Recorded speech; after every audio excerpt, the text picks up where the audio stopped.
Hey Dorian, guess what? What? There's David Lynch and Danganronpa 2 on this list. Welcome back to Passive Pixels What? and the Media Catch-Up Podcast. Yeah, exactly. Oh, I kept this secret this entire oh time. Twin Peaks no. has been watched. I played Danganronpa. I played Oh Danganronpa 2. Yes, no. I know. Oh no, This no, is no, no, not going no, to be a good no, time. no. This is not going to be a good time for anyone, okay? I mean, you thought one of these episodes was going to be bad. No, it's about to get worse. So we're going to get that right out of the way. So table of contents, we got Twin Peaks, Revenge of the Sith. Now, the funny thing is that in my notes, I have Danganronpa 1 and 2 on there, and I was going to do a joke about Among Us. I was going to say, oh, I would play Among Us, you know, people were killing each other, and they were weirdly horny, and I was going to transition to Danganronpa. Nah, we're just going to do it right off the bat. Attack of the Clones, Gran Turismo 7. You know what? Yeah, you're on here as well. Berserk, Men, The Sopranos Season 2, Tetris Effect, Blue Velvet, Third Birthday, Top Gun Maverick, and The Prince of Egypt. Dorian, what is your list before we inevitably get to see one of your children get murdered live on air? Oh boy. Well, first of all, hopefully it's not all of my children. I know you're gonna shit on one of them, but hopefully not the other. Anyways, We'll see. here's my massive list: Twin Peaks: The Return, The Elephant Man, Lost Highway, Blue Velvet, Better Call Saul, Band of Brothers, The Humans, Watchmen Ultimate Cut, The Princess Bride, Scarface, The Untouchables, Ikiru, Men, Scott Pilgrim versus the World, The Hunt 2012, Top Gun, Top Gun Maverick, The Darjeeling Limited, All the Time, Daddy Longlegs, In the Mood for Love, Jennifer's Body, A History of Violence, Misery, and Clueless. Weeb trial begins again. Order in the court. Order in the court. Danganronpa 1 and 2. Well, why did you play 2? You didn't finish 1, so I'm so confused. Look. All right, let's go through my mental process. All right, I got to the second trial of Danganronpa 1, All and right. I went, no. Okay, good. No, we're not doing this. We knew this. We knew this. Look, are you shocked that I even got to the second trial, or would you have thought that No, like I'm actually no, I'm not shocked, because I feel like if you hadn't even gotten to the first trial, I think I know myself, and I would have shit on you for that. So it's actually smart that you at least finished the first trial. But the fact that you got to the second trial, or finished the first trial, or whatever, and then and for some reason you played Danganronpa 2, I'm about to shit on you now because I don't understand that at all. So please. No, hold on. All right, so Danganronpa 2, right? Now, the problem is that after Danganronpa 1, I was like, yeah, I'm not doing that, right? However, I started looking up on Mercari. I was like, you know what? Danganronpa Trilogy PS4. Let's see sold. Oh, this is still holding value. This is like still $60 or so. Oh, you know what? I'm going to try to get my value out of this. So even though Danganronpa 1 and 2, no, no. V3 will be touched at some point, and I'll probably get that done before the next episode. Now they're both the on this same games. Yes, Why are you bothering to try? Don't worry. Look. That game cost me $70 for all 3 of them. Okay, So it is it's very holding rare. value. Resell it. Yes, but that's the thing. Because the resale value is high, that means I need to get rid of it. I need to be sure that there's... Okay, go for it. There's nothing there. You didn't like 1. It's the same game all 3 through. Look. All right? Look, I don't really... Okay, let me explain how I got from 1 to 2, because here's the thing. I got done with all of them. I got done with the first 2, all right? Done to a certain degree because I watched it all on YouTube. And you know why? Because I found it tedious to press X over and over and over again for the dialogue. It's a visual novel. I know. That's the thing. I'm not like, oh man, this game sucks. Who's like, no, that's the genre. Like, that's, yeah, exactly. But the characters, no. Oh, Hifumi! My boy Hifumi! Look. I knew the entire time that was an ironic thing that everyone... It's not ironic. Okay, sure, okay. Yeah, all right. Yeah, the fucking simp over there that's like... No, that's... Ooh, I almost... Look, I had to really stop myself. That was a close one. I know what you were going to say there. Okay. How about this? We're gonna have to end up going into spoilers, obviously, for both of these games. So I Yes. will say my little preamble, Go ahead. spoiler free, which is Danganronpa 1 and 2. No, that is anime as fuck. I don't understand how we put your ass on anime trial. I'm sorry, weeb trial so many times, and we had our silver bullet over here, which is Danganronpa 1, 2, and V3, to be able to shoot you with the truth bullet for that and knock you out. But no, No, that's wrong. I that's not what happened. Oh my god. Okay, so yeah, these games. No. Oh my god. Also the characters.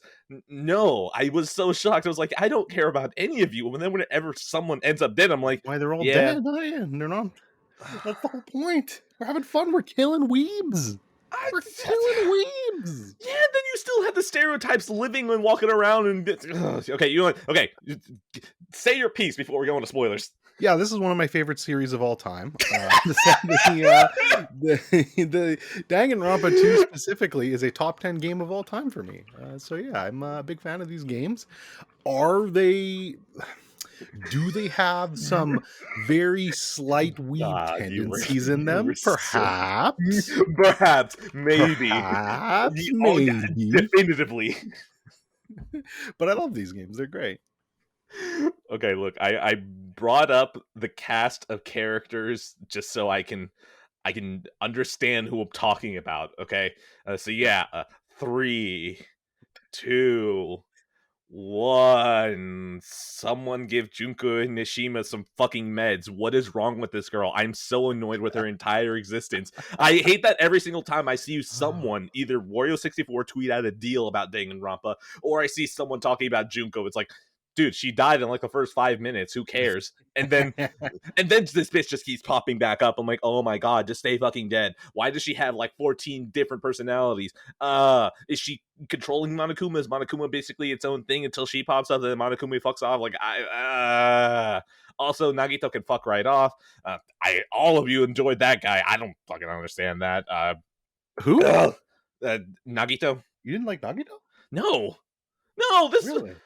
look, that man was a fucking Kingdom Hearts character, okay? Except replace light and dark with hope and despair. I was so annoyed with every single time that man spoke. I do want to correct. I do want to correct one thing you said. You do realize What's that wrong? it's not Junko that dies in the first 5 minutes. You know. Oh, that, right? whatever. It's Mukuro. It's Mukuro. I hate you. Yes, I know that. I saw that on YouTube. Right. I know. Right. Smart making sure you know it's Mukuro, not Junko. Look. Yes, but also fuck you. Look. In my defense, and I want to give none. No, there is a defense. No, defense for me suggesting this game to you because I'm sure that shit's coming on in a minute. But when I first met you, yes, this was I didn't realize you were as insane as you are, and I didn't realize you had this like. I have social credit standings for my recommendations. So I was just fucking throwing out recommendations willy-nilly.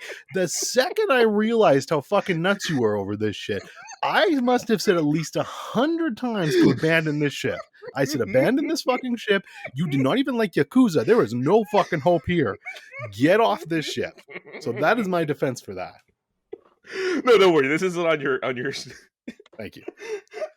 My social credit's already bottom. I don't want to owe the bank. Yeah, your personal recommendation bank is not including this. This is stupid on my part for even trying this. Okay. No, the fact that you're going to go back to V3, you're apparently going to try V3. That's like Prey levels of stupid. We're still here. Listen. Okay. The way that it went is that here's the thing. The one thing I do like is I like how I like the music. No. I like the music. No. The music is so good. It's fun. It's fine. It's fine. Like, that's the thing. It's like, oh yeah, you have some good bops sometimes. That's about it. But then occasionally they'll have like that depression track where it's like, we're like, shut up. I don't need to hear this shit. Like, this is so bubblegum pop that like you hear something sad. It's like I can't buy this shit for 1 second. Like, it's funny because like Danganronpa 1, right? For a little bit, I was like, actually no. Danganronpa Danganronpa 1, no. Danganronpa 1 started off really rough. I'm like, we're trapped in this school. Oh my god, it's trying to be really edgy. Oh my god, look, the girl got fucking stabbed. Oh, let's not forget that it's an also upskirt shot whenever she's getting stabbed. I'm like, That's your fan service. I that's the thing, because like, look, this is going to be a game where I'm playing with my wife. Look, she's not like sensitive about that. She's not like, oh, no. It's more of just like we're both sitting there, we're like, oh, fucking why? And it's Every just Japanese game has some fan service. Every single one. Even Automata. no, Automata. Yes, no, no. there's a They're literal no. fucking trophy for looking up her skirt. That is some Yes, fucking and fan that's a service. fucking trophy that you can buy. It's That's still a fan trophy service. you can can't in fucking Replicant. buy. You can't in Replicant. In Replicant, no one's gonna get the fucking ending E anyways. Wow, I did. Yes, I know, because you're a weeb. Don't turn that around on me. I fucking swear. That's an easy mirror. That's the easiest mirror of my life. Look, I agree. Danganronpa is a little bit too weeby sometimes, for sure. But when you get past all that, the murder mystery is fun. The murder, you see, that's the one thing that actually kept me through, right? And here's the reason. Like, after the first 2 trials for Danganronpa 1, I was like, I don't care about any of you. Like, even with the first girl that they kill, I was like, okay, you're dead, cool, whatever. Like, over here, Makoto's like, yeah.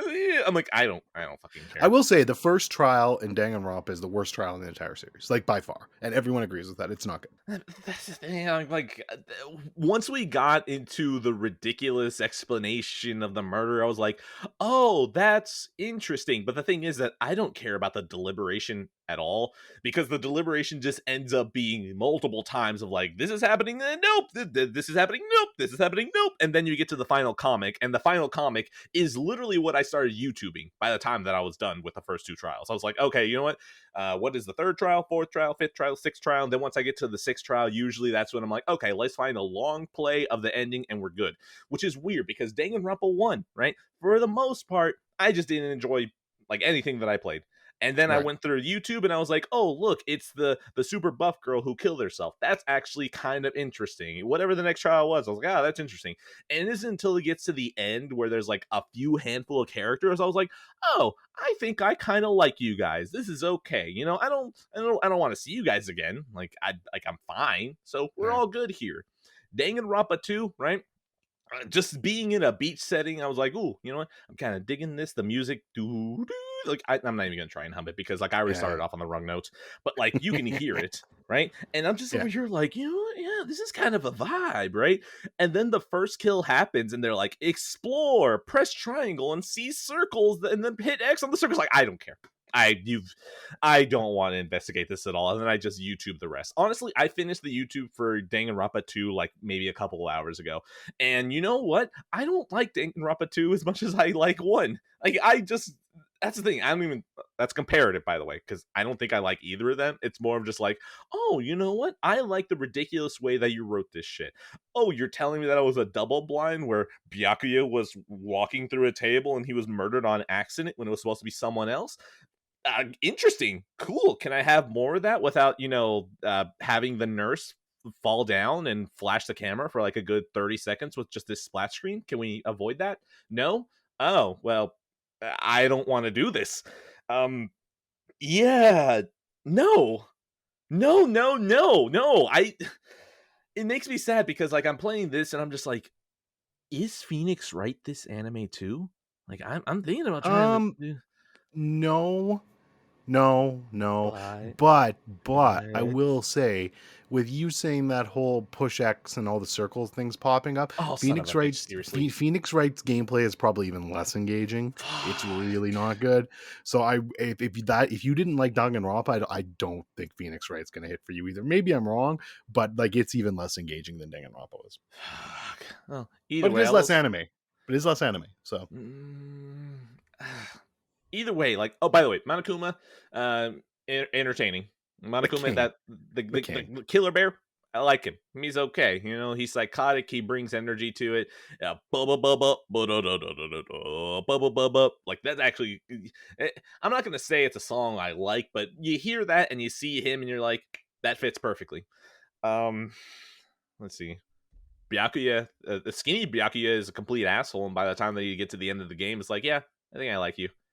I don't know what it is. It's a weird thing that whenever I look at Danganronpa 2, I'm just like, eh, eh. And it's weird because, like, I think I enjoyed the cast of characters at the beginning of Danganronpa 2 more than I did 1, but then it just went further on, and when I realized everyone who was alive at the end, it's like, oh, wow, I don't really like any of you. Like, all the people who actually was like, oh, you're kind of cool, were the ones who ended up becoming murderers. I'm like, oh, well, don't know how much I That's that's what care. makes that's what makes Danganronpa so great, though. You never know which of the characters is going to be next to die or which one's going to murder. It's great. Yeah, but the thing is that whoever's left behind is like, oh, wow, cool. I don't give a shit about any of you. So, Ed, who was your waifu pick? Fuck you. That's my waifu pick. My waifu pick is Monokuma. That's a good choice. So Junko, okay, good to know. Fuck you. God damn it. I forgot about that shit. God damn it. Oh, was that a truth bullet? Was that? Oh, fuck. I got pinned. Fuck. No, fine. Usami. There we go. All right, there you go. Oh yeah. By Well, the way, you know what? I gotta say, you're not actually as negative on it as I thought you'd be. So I'm gonna I take still that am. victory. No, that's the thing. I know you're still negative, but I still was expecting worse. Look, the fact that it still intrigued me enough to want to see the trial. Good for that.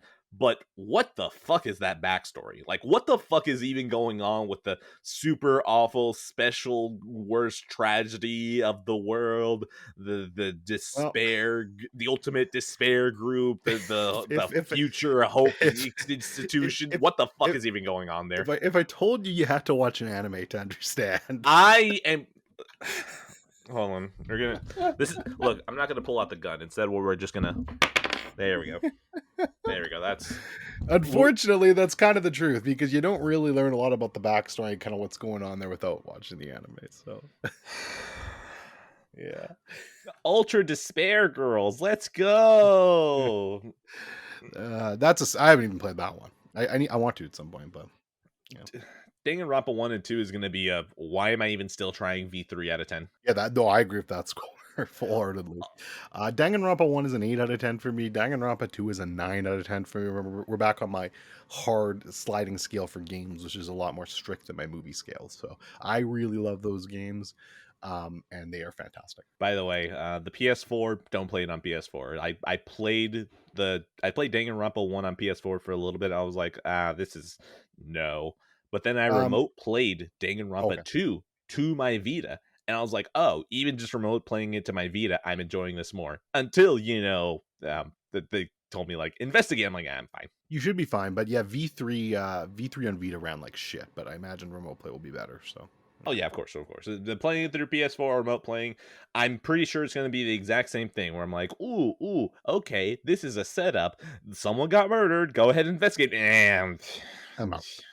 Danganronpa V3 full playthrough, no commentary. Perfect. So there we go. Extra score of YouTube out of 10. Okay. I toss it to you. This is probably over. No more weep trial, right? Is that it? Yeah, no, that's it. Okay, all right, your turn now. Well, let's go ahead and let's get the fucking monkeys off the background since we're started with Danganronpa. Let's do my Lynch block right now. Let's discuss all things David Lynch, shall we? Yes, of course. So let's. I'll start with the two that we don't share, and then we can just bull right into the two that we do share. How's that? That works. Perfect. So I'll start with the Elephant Man. Elephant Man. So I blind bought the Criterion for this. There was a slight 30% sale going on, and I needed to get like free shipping because I'm We've all been there, and I want free shipping. So I had to spend $150. So I was like, let's just get a couple of Criterions anyways and do this up. This movie is really fascinating because it's I think I talked about Wild at Heart a few episodes ago, and I basically said this is like kind of like the most decent entry point for anybody who wanted to watch Lynch. Because it's not as crazy as some of his other stuff. I'd actually take that back now, and I'd say The Elephant Man probably is. This is just basically a straight-on adaptation of a real story, and it's really well done. It's emotional. It's great. John Hurt, in specific, is absolutely transformative in this role. He's so fucking good. He's unrecognizable. It's about a guy with like a deformity on his face, and he's called the Elephant Man, and just people make fun of him, and they think he's like just basically has no brain capacity because of his condition.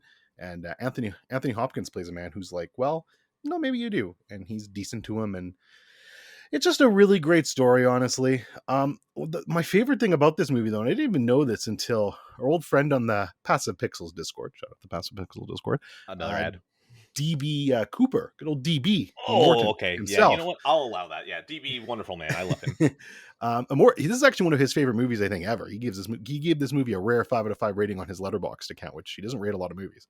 Um, and he basically said that the only reason Lynch got this movie is I think it was like one of the screenwriters saw Eraserhead of all things and fucking loved it. I was like, hey, you should do this movie. And I was like, oh my God, that's great. Like, that's such a great story on how Lynch got this movie. Cause this is like nothing of his normal stuff, but it's so well made, just super sympathetic, down to earth, not a lot of weird shit in it. And just some great performances. So I absolutely adored this movie. I have nothing to say. David Lynch is. We're beginning the process of deflowering myself to David Lynch, so we'll get there. Yeah, we'll talk about that shortly. So it's a 9 out of 10 for me. This movie, I loved it. And then I'll talk about Lost Highway, and we want to talk about movies I loved. So interesting. So this movie, there wasn't as much hype for me for this movie. I mean, it has a pretty high rating on Letterboxd. It's 3.9. I find anything 3.8 or above is usually on there pretty damn good. Like, usually you can trust it. And then if you start cracking into that 4 territory, it's when it's like, okay, like really fucking good. Like, a lot of people love this. So it wasn't even in that 4 territory. So I didn't know really what to expect with this. I hadn't had a lot of people talk about it. It's kind of not thought of as much as the other bunch of Lynch things. But I think this movie's a fucking masterpiece. And I'm really surprised that it doesn't get as much love or talked about as much of some of his other stuff. This is like this was the movie he made before Mulholland Drive, and you can definitely fucking tell. Like, this is like the precursor to Mulholland Drive. And while it's a little bit simpler than Mulholland Drive in terms of some of these later Lynch movies, it's basically like he takes a puzzle and he throws the fucking puzzle at you and basically just keeps shoving pieces in your face, and then the movie ends. And then it's like, okay, now put that fucking puzzle together. That's kind of what a lot of his like later movies are like. This one was a little bit easier, I think, to decipher than Mulholland Drive, but man, oh man, it was fantastic. Bill Pullman is great here. Patricia Arquette is great. And if you like Mulholland Drive, which a lot of people do and a lot of people don't, it depends on what you think of Lynch's stuff, especially that type of stuff. I just don't see how you can go into this movie and not like fucking love it. Like, it's so similar to Mulholland Drive in a lot of those ways. So I thought this movie was an absolute masterpiece. It's my second favorite Lynch movie now, and it's a 5 out of 5 for me. All right, I have nothing. Do we just go straight into Blue Velvet now? Yeah, or Twin Peaks. You start where you want. Oh, we're gonna... I'll send you a love letter straight from my heart, fucker! You know what a love letter is? It's a bullet from a fucking gun, fucker! Dennis you receive Hopper, a love letter from me, you're fucked forever! You understand? Fuck! I'll send you straight to hell, fucker! Fuck Heineken! Pabst Blue Ribbon! That's what you'll drink tonight! Let's fuck! Oh, fucking animals! Dennis Hopper is the best part of that movie, man. Dennis Hopper out of 10. I don't know. Do you need to say... Oh my god, what the fuck was this movie? I love it. Oh my god. It's so funny because, like, what was it? The day that I watched it, I texted my wife. I was like, hey, you want to watch a movie? It's been a while. And then she just starts saying, like, oh, well, Blue Velvet, that's 80s. I'm like, I don't know. I've heard that one's fucked. I don't know if you're gonna be fine. She's like, yeah, whatever. You say it's fucked. We'll deal with it. And then Dennis Hopper walks in and steals the show. Oh my god, Dennis Hopper is a legend. I love this man. I know is that anytime that he shows up, I'm just like, this is incredible. Now, do you remember what I said? Like, honestly, like, his character's not that much different from what he played in Speed. Fuck! It's really Oh my god, you're not wrong! It's pretty similar, right? Oh my... No, that's the thing. In Speed, at least, like, there's distance. Like, here, he can touch you. Yeah, that's true. That's true. Oh my god. Okay, either way, Blue Velvet. Man, that's just a weird-ass fun time where you know almost immediately if this is something that you're into from, like, the first 10 minutes where you find a severed ear on the ground. I dug this movie a lot, and I was just constantly transfixed by what was going on, how weird it would get, and how the movie just like was like, yeah, we're gonna get weird. What do you want from me? Like, this is what we're gonna do. And you're just like, either you're in or you're out. And I looked at the movie dead in the eye and was like, let's get some Pabst Blue Beer, and I'm in. Yeah, it's really good. So here's the thing. So this is my second time watching Blue Velvet, and I actually didn't watch it that long ago. It was only, oh, 3-4 months ago, basically, as I started my Lynch Odyssey here. Mm-hmm. And it was my least favorite Lynch movie at the time, besides Dune. I'm not even fucking counting Dune in this shit because it's terrible. We know that. But it was my least favorite Lynch movie at the time. And I'll be honest, after rewatching, it still is. That's not to say I don't like it. I do actually like it. I think it's good. I think it's a really good movie. I just That sounds think like a good thing. it's, yeah, I still dig it quite a bit. And as weird, you're gonna laugh when I say this, but as weird as this is, I still think this is the last of his work I actually consider semi-normal. Because Oh my god! after this movie, man, you're just going in a vortex at this point. Like, this movie, at least there's some structure here. You're kind of going from like, okay, there's some plot points here I kind of get. This is going here. This is going here. There's weird shit in there too. Don't get me wrong. You know, Dennis Hopper fucking wanting to his fucking weird sex Baby, thing, man. what the fuck? Punch. Oh my Jesus god! Christ. But yeah, it's still, at least there's a conventional story here, and everything after this point, you're not really getting that out of Lynch. Even with Twin Peaks Fire Walk with Me, which is I think what he does after Blue Velvet, you're not really getting that either. So this is kind of the last one, but it's still a good movie. It's funny. There's a lot of stuff that you love here, and like I said, and I think we both agree, Dennis Hopper is fucking fantastic. Magical. It's a shame. It's a shame that him and Lynch never worked together again, because I think they're so suited for each other after seeing this. But yeah, Did you read the Criterion booklet? not for this one yet. No, I haven't. Oh, okay. I Well, have to. either way, it just talks about how everyone had a lot of fun with it, and how specifically one of the backers, who was probably a producer or something, I don't really remember. His name is Dino. Maybe if I look it up, I could probably find it. But he talked. I will ruin this for you through the That's fine. booklet. That's Basically, fine. they had a test screening, right? And there were a lot of people who walked out and Yep. didn't like it. They were reading the notes, and then Dino, who actually like put up most of the money for the movie, he was reading the notes. He's like, fuck them. I know this movie's good. Don't change a single thing about it. Oh, fucking bless Dino, man. What a pimp. What a pimp. Dude, God bless that man, honestly, because like reading that shit, and like, because this man, I think even at the beginning when he first heard about the movie, he's like, I don't understand it, I just know it's good, and then he just stayed so consistent about it. It's awesome. I love the fact that Lynch has managed to fucking somehow get so much creative freedom throughout his entire career is nothing short of a miracle. Like, yeah, he obviously had Dune, which he admitted was a mistake and knew was a bad idea. But beyond Dune, pretty much every fucking weird thing he's ever wanted to do, he's been able to do without many limitations. Even Twin Peaks: The Return, he got fucking so much funding, 18 episodes, 18 hours, just to make the most batshit heroin crazy fucking show he wanted. And it's crazy to me that he's been able to get all this cachet, but it's awesome because you don't usually see that from directors. And the fact that he's able to be so weird but have his vision fully realized is awesome. The crazier part is that whatever's broken in David Lynch is also broken in us and many other Yes. people. And yet Yes. somehow, like, the fact that this man is broken and he has an audience of broken people, it's like, it was already astronomical that you got here, but now that there's people helping you get here, that doesn't make sense. Yes. Yeah. Well, I mean, he's one of the most famous American directors of all time. Like, whether you like his work or don't like his work, when somebody says David Lynch, you're likely going to know, oh, fuck, it's that guy. So. By the way, I just want to tell you this: whenever you do read the booklet, Martin Scorsese is involved in certain degree, but That's awesome. Tangentially, but you'll see. That's so cool. Martin Scorsese has a lot of weird things, like him being involved in Joker too is like wild to me. Even What? the small. Yeah, did you know that? No, I did not. What? Yeah, that no. So he was originally supposed to be executive producer for Joker, but he couldn't because at the time he was making fucking what was it, The Irishman, and he was just busy with The Irishman. But the fact that Robert De Niro is in Wait. Joker Oh. is because of Martin Scorsese. Like, Martin Scorsese is like, hey, you should do this. Like, fucking this is cool, right? Because it's comedy, right? But my favorite thing of all of that, and I get it's kind of a knock, but no, I mean he was being fun with it. But somebody asked Martin Scorsese, is like, hey, have you watched Joker? Like, what did you think of it? And he goes, no, I already made that movie. Why would I watch it? Okay, So, no. I yeah. misunderstood. I thought you were saying that David Lynch was Mm, like that. Can mm. you imagine I would love a David? David Lynch Joker, though. Jesus Christ. Okay, well, yes, I would too. Like that, That'd be some crazy shit. it would just be Dennis Hopper scenes. Like,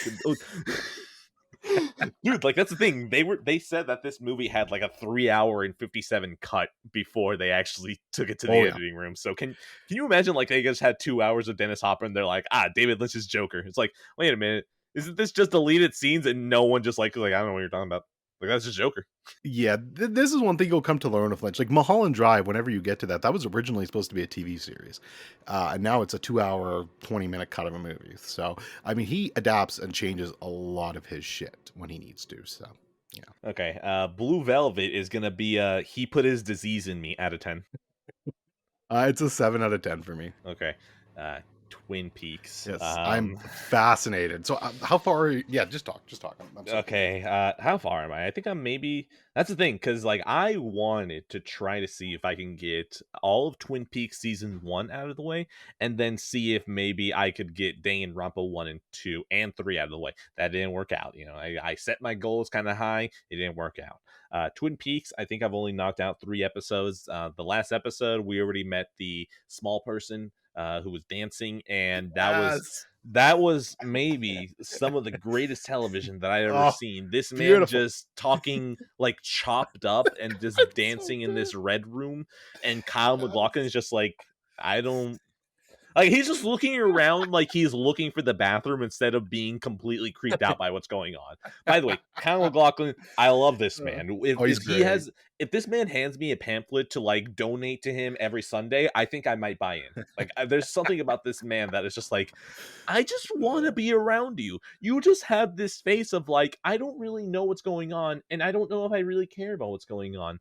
When's my next meal? I don't know what's going on in that man's head. All I know is that I want to be around that head. Um, Twin Peaks is fun. Um, why is this show about a girl who probably was raped before she was murdered, and then her friend who was most definitely raped and still, dealing with the trauma of that?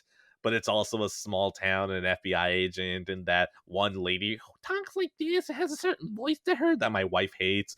Why is this show perfectly offbeat? Like it is so weird where it's like, imagine if someone was dancing to a song and you can tell that every step that they're doing is intentionally to dance offbeat, and yet it still somehow works.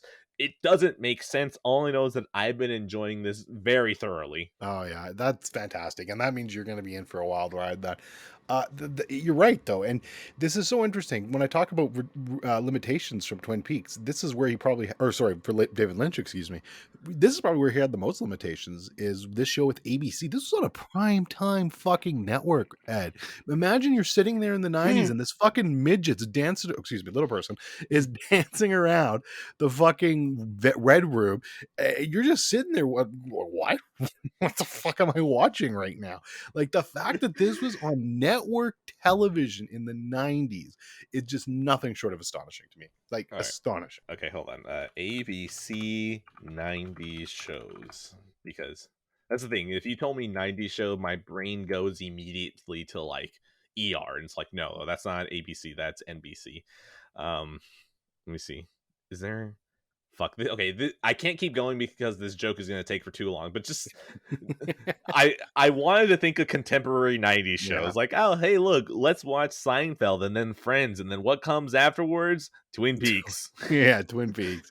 Yeah. Yes, Like, I know those two shows are NBC. Shut up. I know. This is why I tried to look for the thing, but I couldn't find the joke. Whatever. Crucify me. I think ABC was pretty much like the shittiest network back then too. Like they didn't have a lot of hits, so Twin CBS. Peaks was pretty major for them. Oh, was CBS the worst? Yeah, you're probably right. No, wait, Yeah. no. They probably still have like Magnum PI or something. Like, Yeah, ABC had really ABC had nothing that I can think of for Dude. famous Dukes. No, I no, that's the thing. I'm showing my ass on this one a lot. Nothing I can say feels like it's something I can confidently say, because if you Yeah. talk to me about ABC, my brain goes, okay, V. I know that they had the remake for V, so I don't know if they had the original one as well, and then Lost. I'm like, that's it. Lost, yeah. Yeah, Lost is what I think of too when I think of ABC and Twin Peaks. Mm, But either way, like for the 90s, it's just like, what the such a weird fuck? show. Like you How? would just and don't get me, and that's what's so that's what's so wild about this, because then and you'll get there eventually, but it comes back 27 years later and we get the return, and that's just such a weird show for 2017.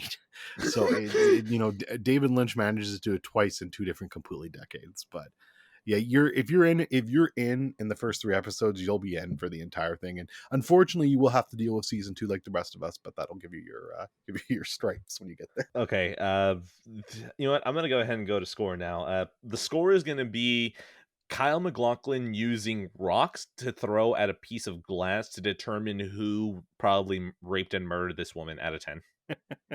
Oh man, okay, I'm not gonna spoil something, but you you'll see it in episode soon. You're not far off. Anyways, before Oh. yeah, don't ask. Before I No, get to I the won't. I score, won't. before I get to the score, because this ties in, I Mm. did finish Twin Peaks: The Return. It's a masterpiece of a series. It solidifies Twin Peaks in my top five television series of all time overall. I get why some people don't like the ending. I think it fits perfectly. We'll discuss it when you eventually get there, because I don't want to say more. So Twin Peaks: The Return, and just Twin Peaks overall for me, like I said, it's like a 9 out of 10. And it's like my fifth probably favorite television series of all time. So yeah. All right. So yeah, Twin Peaks.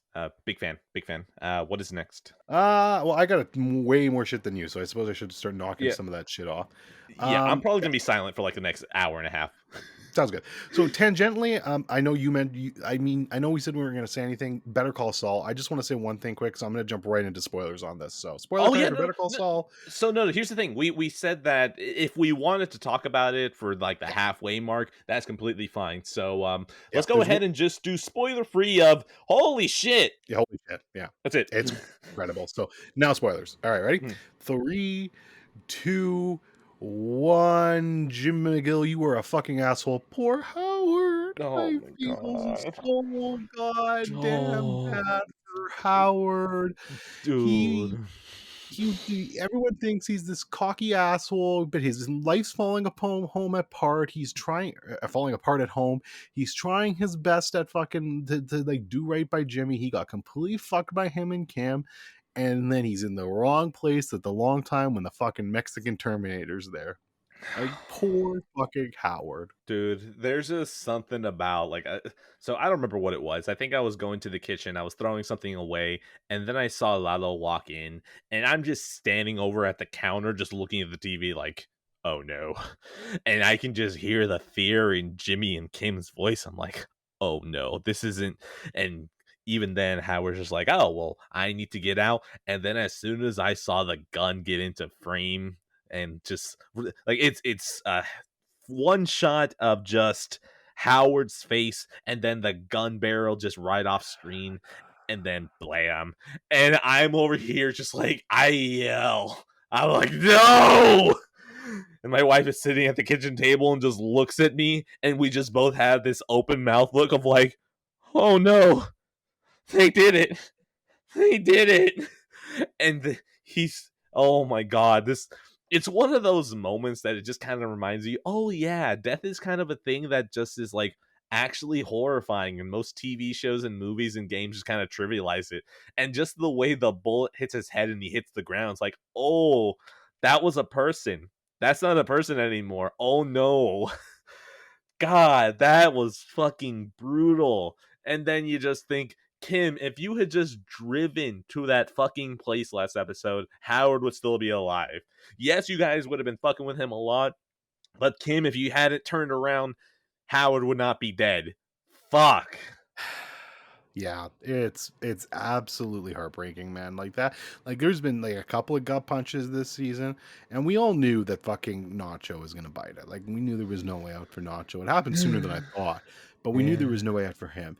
Howard, I mean, at the beginning of the season, I thought maybe like he could just like kind of fuck off somewhere, that like Jimmy would get tired of him or something like that. But as the episodes went on, I was like, yeah, Howard's probably gonna get mixed up in all this shit, isn't he? And sure enough, he just blam. And I was like, oh, that didn't make it any less painful to watch, though. I'll tell you that Yeah. much. No, just seeing him shoot himself in the head, it's like, well, at least you did it on your terms. Like that's the most I Yeah. could pull out to be slightly positive. Yeah. Anyways, that's it. Twin Peaks or Twin Peaks. Fuck, I'm still thinking about Twin Peaks. Still good. Fucking Better Call Saul. Great stuff. Can't wait for the second half. Better Call Saul. We don't have 6 weeks out of 10. Yeah, same. Okay, I'm gonna move right into Band of Brothers. Yes, yes, Yes. yes. So yeah, I've enjoyed this so far. It's good. It's here's the Yes. thing. It's very, Fuck you. it's You very say anything very negative, I'll cut it out. Fuck. it it's very well made war shit, and I just personally have a cap on how much war shit I can watch and enjoy. It's not my favorite genre, but this is excellently made, well acted, well directed, and just really authentic, and you can tell to the source. So it's really good. It's going to be 10 hours of war shit, so I'm going to take it very slow. I think I'm not going to try blast through this, otherwise I'm going to like burn out really quick on it and probably be less positive on it. But yeah, I've enjoyed it so far. So like the fact that this was made in 2001 is pretty Yeah. crazy. Like for the Yeah. budget, especially for TV, like this obviously had like a massive budget and was a huge deal. I can tell. Like I know it was a huge deal. I remember hearing about it, but like $125 million yeah, you didn't realize how for much of a huge deal it TV. was until you watch it. Yeah, it's massive. Mhm. So but yeah, no, it's incredibly well made. I have nothing negative to say about it. Like like I said, the only negative thing I have to say about it is my own personal like preferences or what I enjoy and stuff. But no, this is good enough that it's definitely worth watching. So yeah, really good so far. I'm only 4 episodes in, so I'm not gonna spend too much time on it, but I'll definitely talk more once I finish it all. But yeah, I'm really enjoying it so far. I would be shocked if by the time you get to the end, you're not more positive. That is how confident I am in this. Regardless, Band of Brothers. Who boy, out of 10. It is, yeah. It's I'm still in progress, so no rating out of 10. Okay, go on next. Yeah, I'll keep going. You just interrupt me when you want to fucking throw something in there, all right? Of course. Yeah, let's get this shit out of the way. The fucking Darjeeling Limited. Look, fuck Mm, Wes Anderson. of course. Of 1 course you out of do 10. this. Yeah, no, you're just gonna leave it there. That's fine. That's all I gotta say. Yeah, Okay, you're a hater. I probably grew up like 10 or 20 minutes away from him, so I will watch a whole bunch of his movies at some point out of 10. cool. Okay. Moving on. The Humans. So this was an That's gonna interesting be a tiny timestamp. Yeah, that's exactly why I did it. So, and please don't bundle it in with anything. This deserves its own fucking time step. Fuck that movie. The Noted. Humans. Look, this was an interesting movie. So this I only watched this because of Sam. Sam really liked this movie. He saw it at TIFF. Who shout out Sam, Patrick Warburton, who's on some episodes that I don't remember now. Oh, the Before trilogy, right? Was he in anything else? Or is it really just the Before trilogy? I thought I did one with him, but maybe not. That's a good question. I don't know. They're you know what? I'm not even gonna question it. Together. Usually I just have that one touchstone and I don't think about it if it ever came up again. All right. Anyways, he was on the Before trilogy. Mhm. So he really recommended this because he really liked it at TIFF. I think it was one of his favorite movies of last year. This is a good movie. It's really interesting. It doesn't go in the direction you'd expect. It's basically a movie like about a family about to have Thanksgiving dinner, and just a lot of shit starts coming up to the surface, and a lot of secrets start coming out, and it's kind of fucked up. The conclusion of this was like pretty heartbreaking and really creepy. Like the movie's not a horror movie, but the ending gets like surprisingly creepy really fast, which I found interesting. I do think so. This movie is based off of a stage play, and I'm pretty sure the guy who made the play actually directed the movie. I think this probably works better as a stage play than a movie. Like that's just a feeling I have. I think the stage play would probably be fantastic for this. In movie form, it's good. It's still really good. I liked it. I'm glad I watched it. Would I watch it again? Probably, but it wasn't spectacular to me. But I'm definitely glad I watched it. And I mean, it still has the big fucking Amy Schumer Oh. black cloud over it, which she's terrible. Like, I mean, she's not terrible in this movie, Shit. but she adds nothing to it, in my opinion. Like, absolutely nothing to it. I do not know why she needed to be in this movie. You could have cast her role with some unknown actor that I've never heard of, and I'm sure they would have done 10 times better. So, I mean, you could have just left it like and open-ended by saying she's terrible. Like, you didn't need to clarify that she's not terrible in the show. She just is terrible in general. Yeah, she's just terrible in general. You know what? Honestly, fucking, she is terrible in the show. I'll double down. I don't care. Yeah. So that's all I really have to say about The Humans, especially because you haven't seen it, so I don't want to dwell further into it. But really good. I recommend it. Okay. 7 out of 10. This is exactly what I thought it was. I was looking at it. I could just imagine the poster in my head of like Steven Yeun sitting at a table. Oh yeah, Steven Yeun's great, by the way. I totally forgot. Steven Yeun's fantastic. He's great in everything. Good in this too. Who knows out of 10? I think it's on Showtime, so you could watch it. But I lost access to Showtime. They finally found out that I wasn't a student. Bastards. That's right. You don't have Showtime. Okay, fair enough. Okay. Anyone want to give me Showtime? It will make the show better. No, it won't. Please don't offer me that. God. I don't want it. All right, I do want it, but don't do that to me. Let's knock out another double here. Let's do Scarface and The Untouchables. So okay. Yeah, a little bit of Brian De Palma action here. I actually really wanted to watch Sisters to bundle in with this too, but I got distracted by a movie Brandon wanted me to watch, which we'll talk about later. But yeah, so Scarface. This was my first watch on the 4K. Grainy motherfucker. Grainy motherfucker. But honestly, I actually didn't hate it as much as I thought it would. But it was grainy, for sure. A lot of grain. Look, Scarface is just, I think at this point, you've probably seen it and you're kind of either in or you're out with it. I think that's just kind of what it is. It's a bit more divided than I thought it would be. Like, I always thought of this movie as just, oh yeah, everyone loves Scarface. It's an instant classic. Not quite. There's actually a lot of people that don't, but I fucking adore this movie. It's a top 5 movie of all time for me, and I think it's incredible. Al Pacino is this. I mean, Al Pacino has so many landmark roles. Like, you just, like, it's hard to say, oh, this is the one, this is the one, this is the one. But I think Tony Montana might be my favorite of his. Like, it's just so fucking well done. It's the ultimate, rags to riches, then downfall story. Like, it's been done so many times, and this is just perfection of that formula, I feel like there.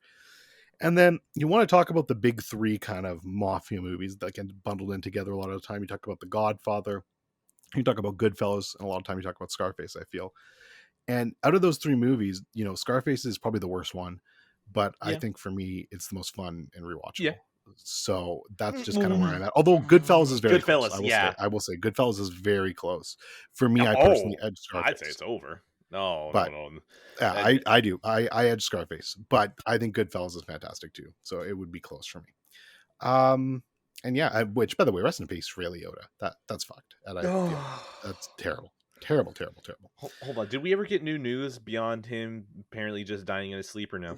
I don't think we did, unfortunately. Hopefully, no. That's good. I don't want to hear more news. If he just died in his sleep, I'm okay. I don't want to hear that he. That's still sad, but at least that's the best way to go. Yeah, no. If he just went out in his sleep, it's okay. I don't need to find out that he was David Carradine or something.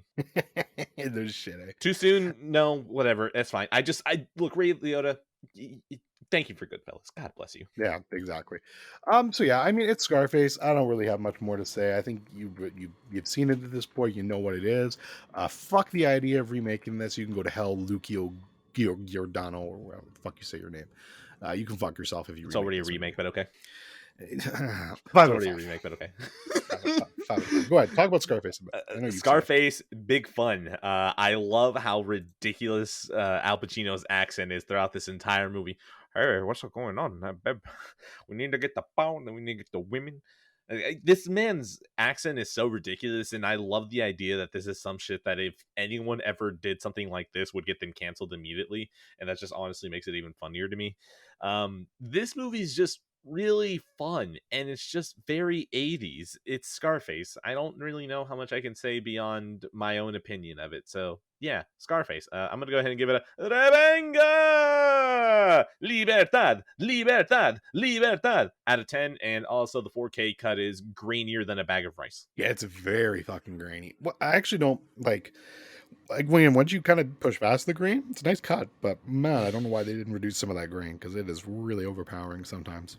The images are just constantly dancing. If you pause that movie, I would swear the grain would still be moving. Yeah, you're probably not wrong. Untouchables. So I've never seen this before. This is the 1987 Brian De Palma classic with Kevin Costner, Sean Connery, Andy Garcia. Robert De Niro's in here in a little role. Yeah, it's fucking great. Really good movie. I'm surprised I hadn't seen it sooner. Really, I just wanted to watch this to see if I wanted the 4K Steelbook in my collection, which, shocker, I do now.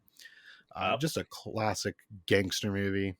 Sorry, what? Were you say No, something? no, oh no, I was just saying, like Oh, yeah, look cool, at you cool, cool. spending more money again because you I saw know, another right? movie you like. Here I go spending money again. Look, man, this is Um, why the shelf is so good of an idea. Because if not, like you cap yourself off at some point. I know. But at least, like, I mean, I'm gonna start having a limit, right? Like these Zavi ones that are $60. No, I'm not gonna do that so much anymore. These ones that are like $30, I can be a little bit more lenient with that. Anyways, Mhm. but yeah, this is just great shit. So well acted, so well made. Like it's just this is typical like '80s gangster shit. Uh, Telling a really interesting story too. Like I always find the Al Capone era and just like the whole oh, what's the word Bootlegger, for it? prohibition. Prohibition. Thank you. The whole prohibition thing is just fascinating to me to think about. Like just like the fact that booze literally was not allowed. Like that's just Yeah. such an insane time to think of. You like booze was legal. You could not drink booze.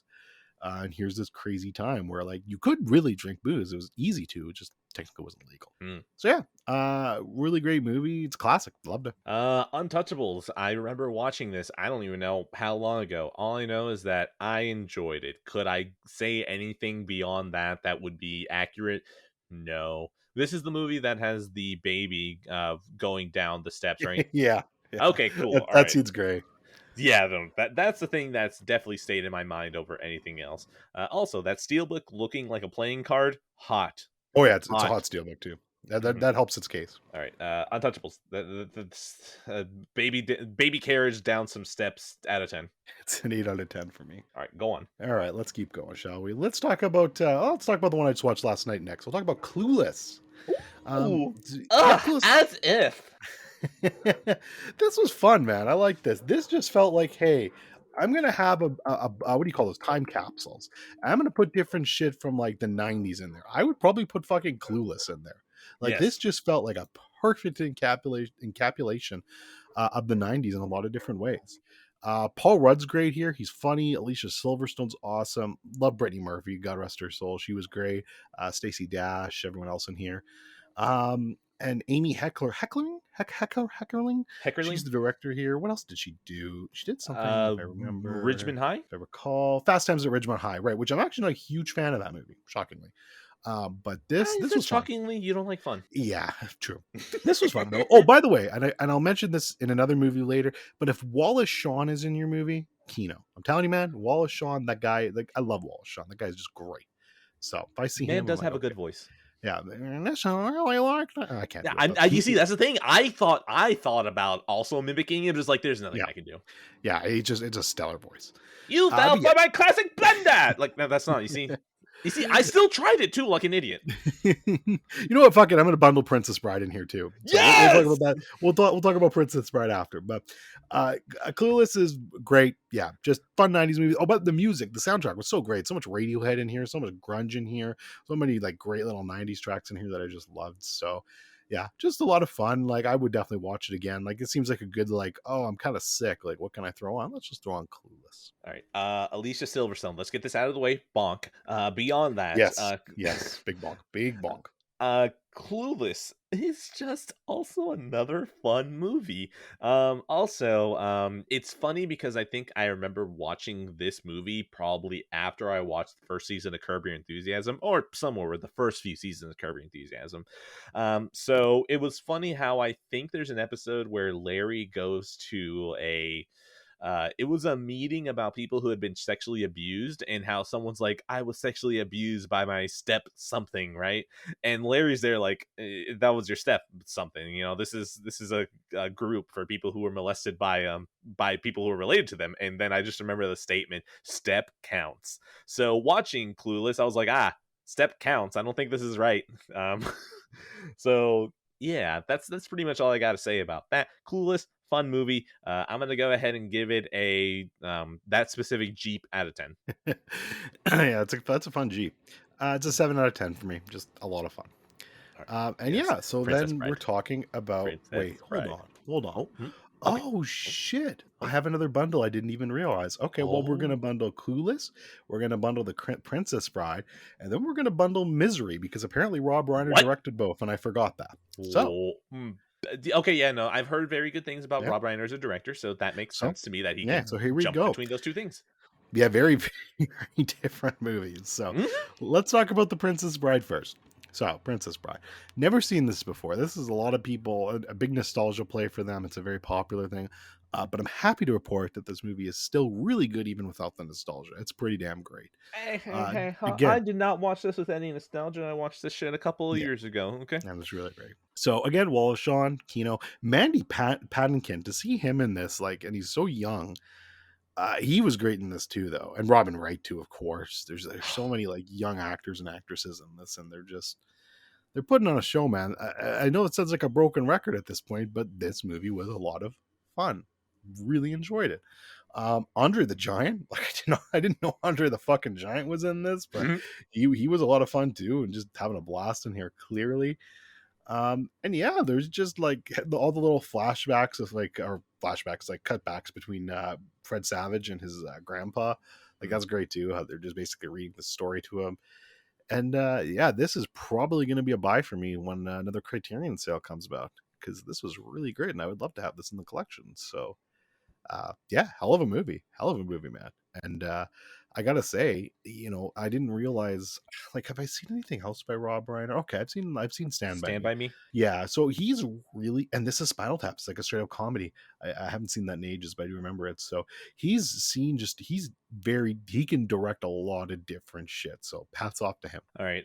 If there were ever aliens who lacked humanity in them and they'd landed on planet Earth and they were able to transform themselves into looking like humans, the only way to be able to tell which ones were reals and which ones were the aliens would be if you put them in a theater, and if they feel nothing while watching The Princess Bride, there we go. That's the alien right there. You have no humanity if you do not like The Princess Bride, and that is as declarative as I can be. So yeah, I don't know if there's anything else I can say. Princess Bride, it is perfect fun out of 10. Yeah, I can't disagree with that. It's an 8 out of 10 for me though, because I have to attach a score and everything because I'm a whore. Of course, you Okay, slut. Misery. I'm gonna stop using the word fun now. um, yeah, we're gonna reel that one in, because this one's, whoo boy. So I've actually seen this one before, but it had been a long time. Man, oh man. First of all, have you seen this or no? No, I have not. Okay. Kathy Bates, man, this is, you forget sometimes. You'll see people in like a lot of like little bit comedy roles and like just kind of doing this thing. You're like, yeah, that person's never really been a good actress or an actor. But man, her turn in Misery is maybe one of the better female performances I've ever seen. It's so fucking good. Like, she just fucking takes this movie on her back as this unhinged fan, and is just absolutely phenomenal in this role. Like, she is so good. This movie is a thriller, perfectly made. It's tight. It keeps you on the edge of your seat the entire time. It's not straight up horror, but just really like dialing up the intensity at all points, that you don't know what's going to happen with this whole story. A lot of fucked up shit happening here, but it's just, oh man, it's so well made. Um, Maybe I gotta say, and I'm gonna tell you something right off the top of the head. I'm gonna exclude The Shining, because it's so completely different from the book. Mhm. So I'm gonna cheat a little bit here, but I think this might be my favorite adaptation of a Stephen King source material, and just because it stays close to like what the book was, and it's just made so incredibly well.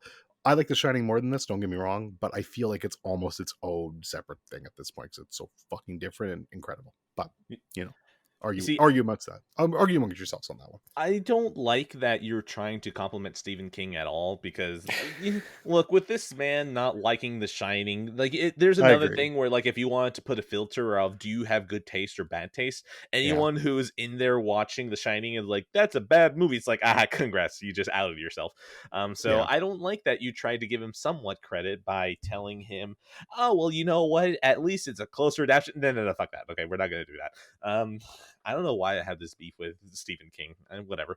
Either way, Misery. Um, I want to watch this at some point, because everything you said, it just kind of reminds me about like how anyone who saw J.K. Simmons in Oz and then they see him as someone who's trying to sell you trying to sell you insurance through farmers commercials, and they're just like, oh no, Yeah. there's that neo-Nazi.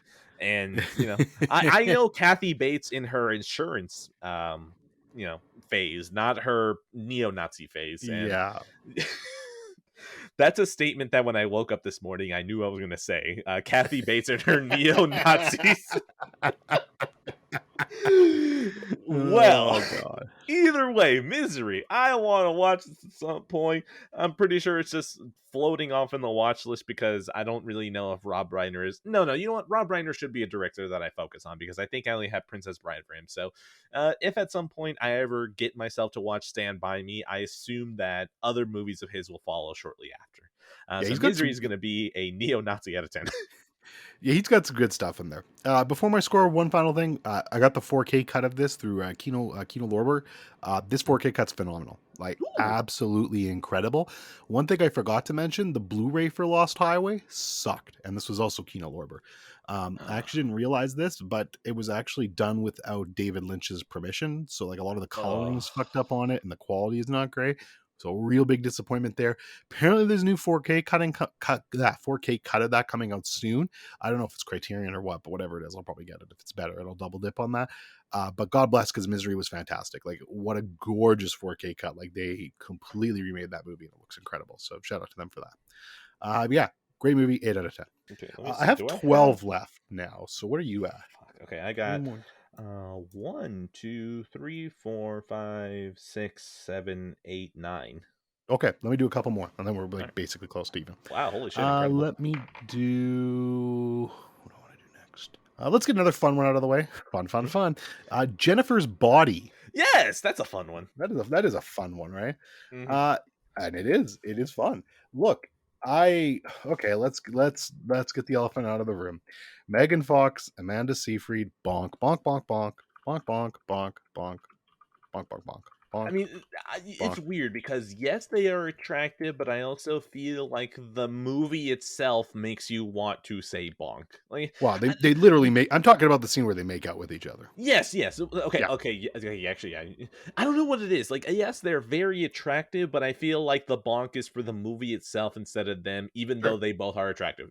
I don't know why that makes sense to me in my head. No, fair enough. Also, speaking of J.K. Simmons and his fucking insurance phase, here he is playing this random teacher in this, which I found hilarious. Mhm. But yeah, hey, this, like I said, fun movie. I mean, there were some good kills here. Would I watch this again? Probably not. Like, I don't think it was anything amazing, but hey, it was an enjoyable time. There are definitely worse ways to spend an hour and a half.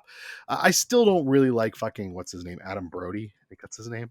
Uh, Yeah, Adam Brody. I'm not a big fan of his. He's kind of a douche, but I'm glad he spoiler, bad things happen to him in this movie.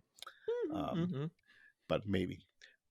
But look, yeah, like I mean, and honestly, like at the end of the day, like the story and characters and stuff, they're all just kind of second rate here. You're not really caring about any of that. You're just okay. What cool way is Jennifer going to devour this person next? And you get that, so it's a good time. Now, if I remember something specifically about Jennifer's Body, it's that God, that's such a terrible sentence that I hate that. Um so specifically with that writer, I know that there was something weird with this writer where Oh, Diablo Cody. yeah, Diablo Cody. Yep. She wrote Juno and that gave her a golden ticket to go do whatever you want. And so she wrote Jennifer's Body, and I think she talked about how she specifically chose oh my god, she wanted Megan Fox specifically because of the Transformers movie, and how like, oh well, I wanted obviously some kind of woman that is probably not being given enough credit and is just like sex appeal and all that, and how Right. I think the movie then she said that had gotten fucked over by like the marketing because they marketed way more towards boys for the sex appeal and all that, when honestly it just feels like a movie that's way more for girls, but it's like the marketing did not properly say that. So yeah, this is a weird one where I feel like I'd want to watch it again now, kind of understanding more about that instead of boobs. So yeah, Jennifer's Body, I don't remember it. I really don't. Besides any of the stuff that came out afterwards about how Diablo Cody was just like, yeah, that one kind of set me back a little. So yeah, that's all I got. I just remember it being really fun though, because it's just something about seeing Megan Fox just fuck up teens. It's like, that feels good. Totally. So 6 out of 10 for me. That's my score. Okay. Go. Do you have a couple more to knock out, or? You didn't give it a score. Oh, you're right. I don't know why, but this movie, for some reason, in my mind, gets confused with "Let Me In" out of 10. and I think it's probably because it involves a pool. That's fair. I like Let Me In a lot more, but fair enough. Mhm. Okay, let me lock out at least one more here. Let's do Ikiru next. And this is the one I was referencing earlier with Brandon. So, Mhm. Ikiru, this is an interesting movie. So, specifically, I didn't really have any plans to fast track this movie. Like, I didn't know when I was going to watch it. But Brandon actually, because he told me he bought The Seventh Seal, which I was a big fan of. And he mentioned to me that these movies are kind of linked a lot of the times because they share similar themes. And he really loved Akira. And I've obviously really liked Ran from Akira Kurosawa, who this is one of his films, by the way. Oh, Um, okay. yes. And even though I didn't love Dreams, I respect it. So I liked I understand what he was trying to do there. So I was like, yeah, fuck it, let's give this a shot. So I bumped this up. It's on the Criterion channel. So I watched it. This was really great. It's it's a hard watch at times because you're basically getting the portrait of a man who's about to die. Like this man knows he does not have long left. These doctors are lying to him, which I guess was a thing back in Japan in this time period where like they would just be like, "Oh yeah, no, you're fine. You just got stomach problems. Like you'll be okay." And then you leave the office and they're like, oh, "Guy's got like 3 months left." So kind of fucked, but apparently a true thing. Um, and yeah, he knows he's dying, and he's just basically trying. And his kids hate him, and he has no respect in his job. He's working this like kind of boring bureaucratic position that he's been doing for decades, and is just tuned out at this point. And he just kind of gets up and tries to find some meaning in life. And not all of it works for me. There's a lot of it that's really slow, I feel. But when you get to the payoff in the ending, it's ultimately all really worth it, I feel. And there's a lot to dig into here, and it's a very complex and rich movie. Of course, anything from Kurosawa, you're getting gorgeous cinematography, great directing, just top class. The performance by Takashi Shimura, who's the lead and plays Kanji Watanabe here, he's so fucking good. I've never seen I've never seen somebody who's been able to act and have such an authentic looking sad face. Like you think this entire movie, you just see this sad look on this man's face. Like, holy fuck, my time's almost here, and I've wasted so much of it. And it's so authentic to me. Like it's he does such an incredible job in this role. So this was great. Definitely worth the watch. Another one that will hit my wallet at some point when I buy the Criterion for this for sure. All right, I pulled it up on Letterbox because I assume what am I talking about? I pulled it up on Letterbox because you sold me on it. Ikiru, Ikiru. Yes, that's right. Okay, cool. I am adding this to my watch list. Who the hell knows when I'm going to watch it? But hey, Akira Kurosawa is in my life now, so Yeah, it may be sooner than what other people think. yeah, this Um, I'd be, I again, my social credit with you is zero, anyways. But I would be surprised if you don't end up appreciating this movie. hey, Twin Peaks, that gets you a good amount of credit, sir. I'm John, back up to 5, baby. look, I'm just saying that you're not in like the bucket of, oh, look, is that a recommendation? Furnace, immediately. We have to do this before we have an outbreak of shit takes. We can't have this. You have a little bit, just a little bit, okay? Um, I'd be surprised if you don't like this one. This one seems like your shit. So authentic sadness out of 10. That's all about me. Mm, yeah, mm. exactly. So yeah, this is one. Definitely give this a watch at some point. For anyone who just kind of likes that style of movie, what I just explained to you, it's the 24th on the Letterbox 250 list. So very well acclaimed and very well loved, and I could definitely understand why. Even if it didn't hit me as hard as I thought it would, it's still a fantastic movie and definitely one people should watch. So it's an 8 out of 10 for me. All right. Is it my turn? What are we doing? Yeah, go do one. I've done enough. Okay. All right. Attack of the Clones or Revenge of the Sith. Why not? I wanted to watch Revenge of the Sith again. I really did want to. And just watching it again, it's like, my God, there's something about this movie going back and forth and not understanding what its tone is. But at the same time, John Williams understood the the assignment way better than anyone else. So this man is just pulling the hardest fucking punches the entire time. This movie's actually really fun to me. I don't care about Star Wars deeply enough. So like what is it?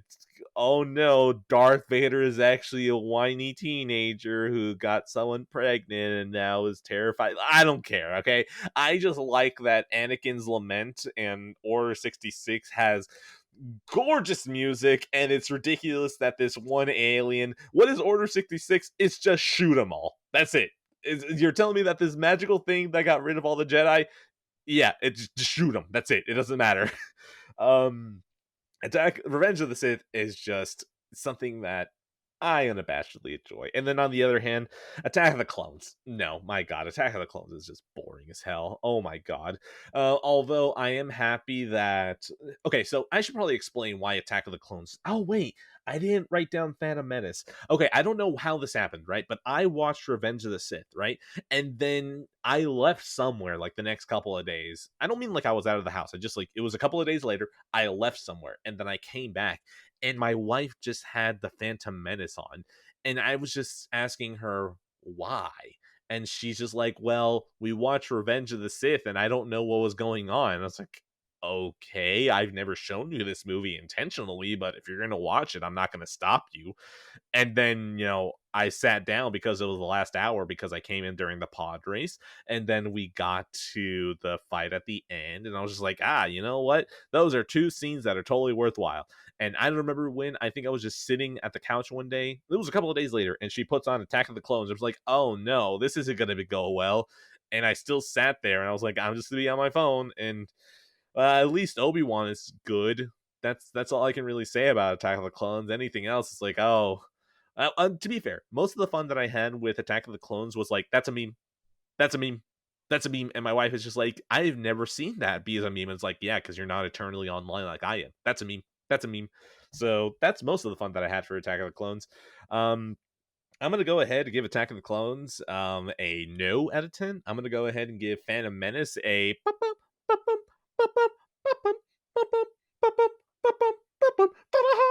out of 10. And then Revenge of the Sith, I'm going to go ahead and give it a yeah, we're going to do an Anakin's Regret or Anakin's Lament. I don't remember what the song track is, but that out of 10. Now, Dorian, talk to me. Star Wars is dead to you. Now, tell me about how much you hate these movies. I actually don't hate them as much as you'd probably think. There's still Which some might there, though. Some which might hatred there. surprise you. So let's start with Attack of the Clones. It's garbage. Yes. Like I hate that. I do hate that movie. The memes are good. You're right. Yeah. There are plentiful amount of memes in there, and I do appreciate the memes potential for it. But as an actual movie, it's horrible. Nope. So yeah, fuck that movie. Yep. Phantom Menace. I'm gonna be honest with you. And first of all, let me be clear. It's not a great movie. It's not a great movie. But there are great parts of it, and I feel it gets almost a little bit too much hate. Man, the score is just fire, like you were saying, and does a lot to carry that movie.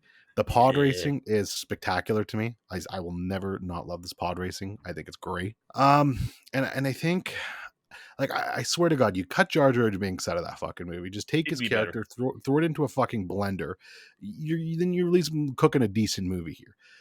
With Jar Jar Binks, it makes it unbearable at times. It'd be okay. It'd be okay. I don't even want to say decent because it still would be a mess of just no one knowing how to act. Yes, I agree. So that's Phantom Menace. Revenge of the Sith, I like that movie. I don't care. I think it's a good movie. I really do. I think it's good despite itself. I agree with that. I agree with that. It probably shouldn't. I'll put it to you this way: I probably shouldn't like it as much as I do, but I do. I think that's everyone. Yeah, that's everyone. No one should like that movie as much as they do because that movie has so many issues, and yet it just still somehow succeeds past them. Absolutely. But here's the thing: all of those movies and their warts, give those movies to me fucking every day over the new trash 7, 8, 9 we got. Any fucking day of the week, I will go back. I will even watch Attack of the Clones again, man. I will take those fucking movies any day over the new shit we got because I just can't stand those fucking movies. So that's my personal take on it. Episode 1 is probably a fucking 5 out of 10. Episode 2 is a fucking 2 or 3 out of 10. And then episode 3 is a solid 7 out of 10. All right. Oh, by the way, the pod racing scene is some of the best sound testing that you can put for a setup because that is constantly George Lucas loves his sound design, which is probably why even the original trilogy was really fucking good because honestly, Star Wars is its soundscape. Like, that's what it is. So hearing the pod race, like, constantly, you will hear left channel to right channel, and it's fucking awesome. And all of these movies have a Dolby Atmos track, and it's something that, with how much I like Revenge of the Sith would probably go on the shelf. But then I remember, oh yeah, there's no fucking Atmos track in the 4K discs. Fuck you, Disney. That's why we pirate your shit. Fuck you. But Disney, if you ever put out like a clean copy, like a theatrical cut of A New Hope, I will pay you up to $70. So make your choice. So yeah, the prequels are gonna be John Williams really tried his best here out of 10. Good stuff. All right. Let me knock off a couple here then. We'll talk about The Hunt first. So this is, I really want to be clear at this. I'm This is the jealous. 2012 Hunt. All right. None of that fucking terrible shit that just came out That movie recently. sucked. Oh my God, that was a bad movie. I love you, Lindelof. I love you, but Jesus Christ, be more selective sometimes with the shit you do. Holy shit. I hope you got your paycheck. Yeah, no kidding. All right, The Hunt. This is 2012. This is by director Thomas Vinterberg. Vintenberg, welcome back. Vintenberg. So I mean, we had my Druck epiphany where I fucking love that movie. I think it was incredible. So I was like, I need to check out more of this Thomas Vinterberg. So Hoopla, good old Hoopla in Canada, the premium DVD quality streaming service in Canada. Ew. I got to watch The Hunt. I was not ready for this movie to fuck me up as hard as it did, but oh boy, did it fuck me up. This is a tough watch, but it's great. I just, at this point, if you put Mads and Thomas Vinterberg together, I assume you're just going to get Kino, because this is a spectacular movie. I mean, the only really complaint I have about this is I feel the ending falls a little flat, especially when you compare it to Druck, which is another round, which is just like Yeah. fucking all-timer nearly for endings, and just you get this bursting of emotion. It's so incredible. The Hunt obviously isn't the same type of movie. It's very different, which I'm not even going to talk a lot about because you haven't seen it, and it's best to go into this not knowing much, so I'll leave it there. But it ends on a lot different of a note, which is fine for the movie, but it doesn't feel as strong to me. But oh man, I mean, if you're okay with like a little bit of a tough watch, I cannot recommend this movie enough. Vinterberg is absolutely now on my watch list. I want to watch all of his shit. Probably in a couple of days, I'm going to watch The Celebration next, which is on the Criterion channel. That's my next one from him. So that one's very interesting. That's one that kicked off the whole Dogma film thing. So with him and Lars. So I'm definitely going to check that out, and we'll see. It's going to be different than a lot of the other stuff I assume he's done, but we'll give it a crack. But this, tough watch, like I said, but definitely worth watching if you can handle it. Yeah, I got nothing to add besides this man already made it to the shelf with Druck, so this man has a lot of leeway for me to watch a whole bunch of his movies. I don't know why. Every time I think about The Hunt, it reminds me of Shame, and I don't know why. Do you know the movie Shame? Shane? No, I don't think so. It's a movie with oh my god, Michael Fassbender. I think he is like a sex addict in it, and I think Michelle Williams is in it. I don't know, but like Did for you some say reason, Shane or shame? Shame. Oh, okay. I thought you said Shane. Okay. No, Shame. So Okay. I don't know why that comes to mind, but yeah, this is what the podcast is for. Is basically just whatever pops into my mind, because Yeah, fair. structure is out the window a long time ago. Yeah, fair. So yeah, The Hunt. Yes, please, at some point. Out of 10. All right, I'll just sneak one more in here. Let's talk about A History of Violence. So this and Eastern Promises. So these are both Cronin-Kino movies. Good old David Cronenberg. Um, I can't, unfortunately, what I want to say, and I really want to fucking say it, but I can't say it without it being a pretty big spoiler. But what I will say is the fact that these movies pair so well together is kind of nuts. And I almost wonder if there was some foresight from Cronenberg and getting Vigo to do both of these movies. They have nothing in relation, by the way. Like, they're not sequels to each other or anything like that. They're two completely different movies. But there's a central theme to both of them. And the fact that it plays off so well is bizarre to me, and I have to think it was planned, or it's one of the craziest coincidences ever. I don't know, but Anyways, this was really great. Again, Cronenberg shows when you give him something serious and he's not just making you want to vomit into a barf bag. Uh, he makes some incredible shit. I think I like Eastern Promises a tiny bit more. I think because, well, A, Naomi Watts, I'm a Naomi Watts simp, but B, I think Eastern Promises does a little bit better job of holding its cards a little closer to its chest, and you don't really kind of know what's happening until the very end, which I appreciate. This one plays its hand a lot earlier. That's not a bad thing. It's still a great movie, but I think I just preferred the way Eastern Promises did a little bit more. But yeah, this is a great movie. I didn't even realize this. It's based off of a graphic novel, which is pretty interesting. I assume it's pretty similar to this. And yeah, there's some very violent shit in here, so I can get that. But yeah, this was great. All I could think about watching this movie was basically that meme where it's like, oh boy, here I go killing again. So that was basically this movie in a nutshell. Really, really well done shit. And yeah, like Cronenberg, very, very fascinating director, just to being able to see all the different things he's been able to touch. And I'm very excited to watch Crimes of the Future. Hopefully next weekend it's in a theater near me, and I can go watch it. Very excited for that. Another one of I will watch at some point, but who knows what's going to tie me into watching this one at some point. Out of 10. Yeah, totally fair. It's an 8 out of 10 for me. It's a great movie. Okay. I think we might be in line now with movies, so I will go ahead and go again. I've got Gran Turismo 7 on here. I stupidly let myself get baited into gold starring all of the driver's license tests, whatever. The thing that's annoying is that I didn't even. Okay, so I guess we will explain this, right? Dustin, nice round-headed boy who was with me for the Evangelion episode however long ago, right?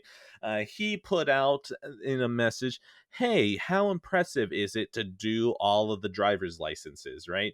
And I just got out of work, right? I have a hard drive that I want to throw on my PC, and I just reply, gold or no? And then I put down my phone. I crack open my desktop PC. I apparently realized that my motherboard doesn't let me throw in a hard drive. So it's like, crap. I just moved all these wires for no reason. I started putting it back. I put down my hard drive. I put it away somewhere, right?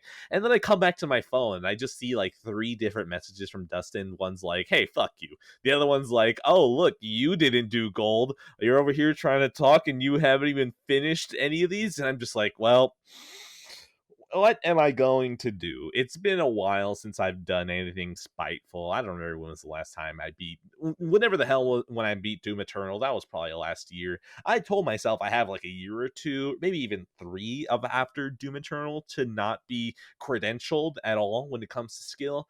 But seeing this shit just made me think, you know what? I am going to torture myself. And the problem is that I'm now reaching a bad feedback loop of making myself feel bad. And that involves streaming. Now, here's the thing. The one thing I've learned across this podcast and being in person with people is that, and in this case streaming as well, is that people enjoy me mad. And the thing is that I don't know if my heart can take it anymore, okay? I am tired. Yes, it's fun to play up angry from time to time, but on the other hand, streaming is something that it sends a bad feedback loop of the angrier I get, the more people who show up. And it's like, well, I'm making people happy with my anger, so maybe I should keep doing this. And fuck, did Gran Turismo 7 just make me angry? That game should not be always online, because I have not felt despair like that in quite a while, because I was doing these tests and they're fucking cutthroat precision and shit, and then you get to this final one and I did this. There was a stream for like what, maybe 4 hours. Hold on, I will be clicking around while I check. Either way, this stream that was like 3 or 4 hours, I just keep playing it over and over and over again, and oh my fucking god, I just can't get it. I just can't get it. Oh wait, hold on, let me click that. 4 hours exactly. 4 hours exactly. Well, okay, not 4 hours exactly. 4 hours and 14 seconds. But that took me a long ass time to do it. And that was, hold on, let me check. I will actually literally check right now. Okay, at 2 hours and 30, I was still playing it. Yep, there we go. So, like at 2 hours and 10 minutes, I was already trying this. So that took me an hour and 50 minutes to do. And what happens when I accomplish it? The game disconnects. The game disconnects from online and it didn't fucking count it. However, at least the good thing is that the game is skill based and not luck based, because as soon as I tried it one more time, it worked out perfectly. I am traumatized, but honestly, still at the end of the day, fuck you, Dustin. You're a great man, but also fuck you, because I am going to knock out every single one of these as gold, and I'm going to rub it in your fucking face if you ever challenge me again. Yeah, Gran Turismo is pretty fun. I like when It's a fun game. I like it when the cars go vroom and I go zoom. So good stuff. Look, I like it when I go vroom. I like it when I go zoom. I don't like it when I go and it goes into the wall. That's not fun. Yeah, I gave up on those license tests ages ago. So, God bless you and good luck. That's all I got to say. I had to drink water because I start getting angry at the thought of it. Oh yeah, I my still god, like this. The game's still great. I have not gone back to it. Will I ever go back to it? Who the fuck knows? I am committed to going back to it. Hell, I might play. Okay, well, not tomorrow, maybe Tuesday, but I'm going to play this game again soon, and it's probably going to hurt my fingers like it did the last time that I played. Fair enough. 20 more. 20 more. Uh, I'm gonna go ahead and give Gran Turismo 7 a. You just did the trial that you've been trying for an hour and 50 minutes, only to have the game disconnect to you, and you have to do it again out of 10. I'm gonna give it. I like it when the car goes vroom and zoom out of 10. All right, your turn. Let's talk about the devil all the time. Now, the funny thing is, when you put this one for a poll, I voted it because I was thinking, is this one that I need to watch? So, do I need to watch this one? Tough. I don't know for you. I'll tell you my thoughts on it, and maybe that'll convince you one way or the other. So, this is directed by Antonio Campos. It's based off a book, so negative points for that. But disgusting. Ew. Yes. This guy actually hasn't directed much of anything that I've heard of. So this is a directed Netflix movie. So I don't know, maybe a director for hire project. I'm not sure. But so first of all, the cast in here is fantastic. You've got Bill Skarsgård, Riley Cool, Sebastian Stan, Robert Pattinson, who's, by the way, he is phenomenal in this movie, but he is not in it nearly enough, which is a shame. Mia Wasikowska, fuck that name, and Mr. Thomas Holland. Tom Holland's actually pretty goddamn good in this. I gotta give him some props. He's not bad in this at all.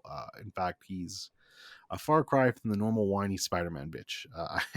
I know him as, and that we usually get him as, and that we got him in as Uncharted 2. I swear to God, it's basically the same role. This is interesting though. So this is a real slow burn to it. And you're basically in this if you're in for the acting and just kind of seeing all of these people doing really fucked up things to each other and just kind of enjoying watching their misery as everything goes about. There's not a lot of happiness to be found in this movie. It's pretty dark. It's pretty bleak. It likes to be very negative, and not always for the best. Like some of it just feels like, okay, you're just being like this. This doesn't even make sense. Why would this person do this? This is just to make us depressed. But all that aside, it still mostly worked for me just because the acting was so fucking good here. There's enough good stuff. I'm a big fan of movies, and like you'll be able to tell when I say this if you've seen Magnolia, why Magnolia is one of my favorite movies of all time. I like movies where you get these giant kind of messy plots with all of these different characters and they're all off doing different fucking things, and then slowly as the movie goes on, everything starts to converge together and you kind of see how it all fits together. I don't know if there's a term for that, but I like that. And that's what this movie does. So I enjoyed it quite a bit, actually, way more than I was expecting to. Very, very mixed reviews. Like some people love it, some people hate it, which I totally understand. If you don't like this movie, it doesn't surprise me at all. because it's a lot, and it doesn't exactly hold your hand to get there, because it's like I said, the start of this movie is quite slow, and you need to give it some time before it finally gets cooking. But what was here, man, I don't know, just based off of acting merit alone, and just seeing everything finally kind of converge together and getting a satisfying ending, I quite enjoyed it. Okay, so the only thing I got from there was that it has this glacial kind of movement of different storylines all converging at some point. Mhm. Is it better like Magnolia, where I walk in not knowing what's happening at all? Yeah, yeah. For this one, I would Okay. say so, just because there's a lot of. I feel like a lot of the punch would be taken out if you knew what the directions it was going, because it's a movie more than Magnolia. Magnolia kind of is, and this is why I don't like it as much as Magnolia, by the way. Well, obviously. Magnolia is just like, for me, it's like, oh, this masterpiece of character work. And while the character work in Devil All the Time is good, and the acting is really good, it's more about. I don't want to say shock value, but there is a lot more gut punches they try to pull on you with the story than Magnolia did. And I think if you ruin those for yourself, it would definitely lessen the impact. Hmm. Now, you know what? I think I'm going to abstain. I don't think I'm going to check it out. Something about it seems like you're like, this is better than you thought it would be, but not like, oh. Yeah, yeah. I'm going to talk about a movie soon that I will fucking actually more put myself on the line for. This wouldn't be the one I would put myself on the line for. Like, you might end up enjoying it because it's very depressing. So honestly, maybe in that merit alone, you'd probably like it. But I feel like this could also go the way of The Power of the Dog for you, where you're just bored and like, I don't care about any of this shit. So it's a fine line in this movie, and it could go either way. I'm telling you right now that you mentioning the name of Power the Dog, like it pulled a piece of my brain and I just got really tired thinking about it. I don't Yeah, I want don't like thinking about that one either. I don't ever want to think about that movie. That movie's like what if you made melatonin into a movie? Yeah, no shit. So that's all I got to say. Give me more Robert Pattinson, please, as a creepy evil Wait, hold on. Did preacher. you say Robert Pattinson? Creepy evil preacher too.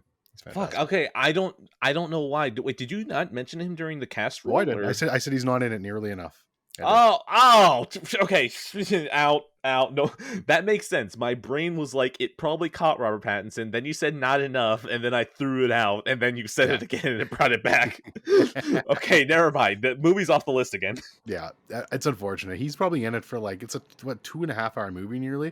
He's maybe in it for like fucking 10 minutes, 15 minutes. It's a shame too, because he fucking eats up the scenery. He's so good in it, but he's just barely in it. So a sadness nonetheless, but he's very good.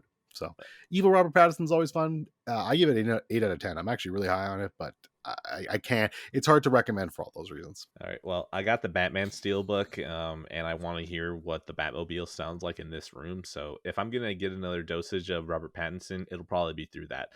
So I'm gonna go ahead and give The Devil All the Time a Netflix out of 10. You didn't get me this time, you fuckers.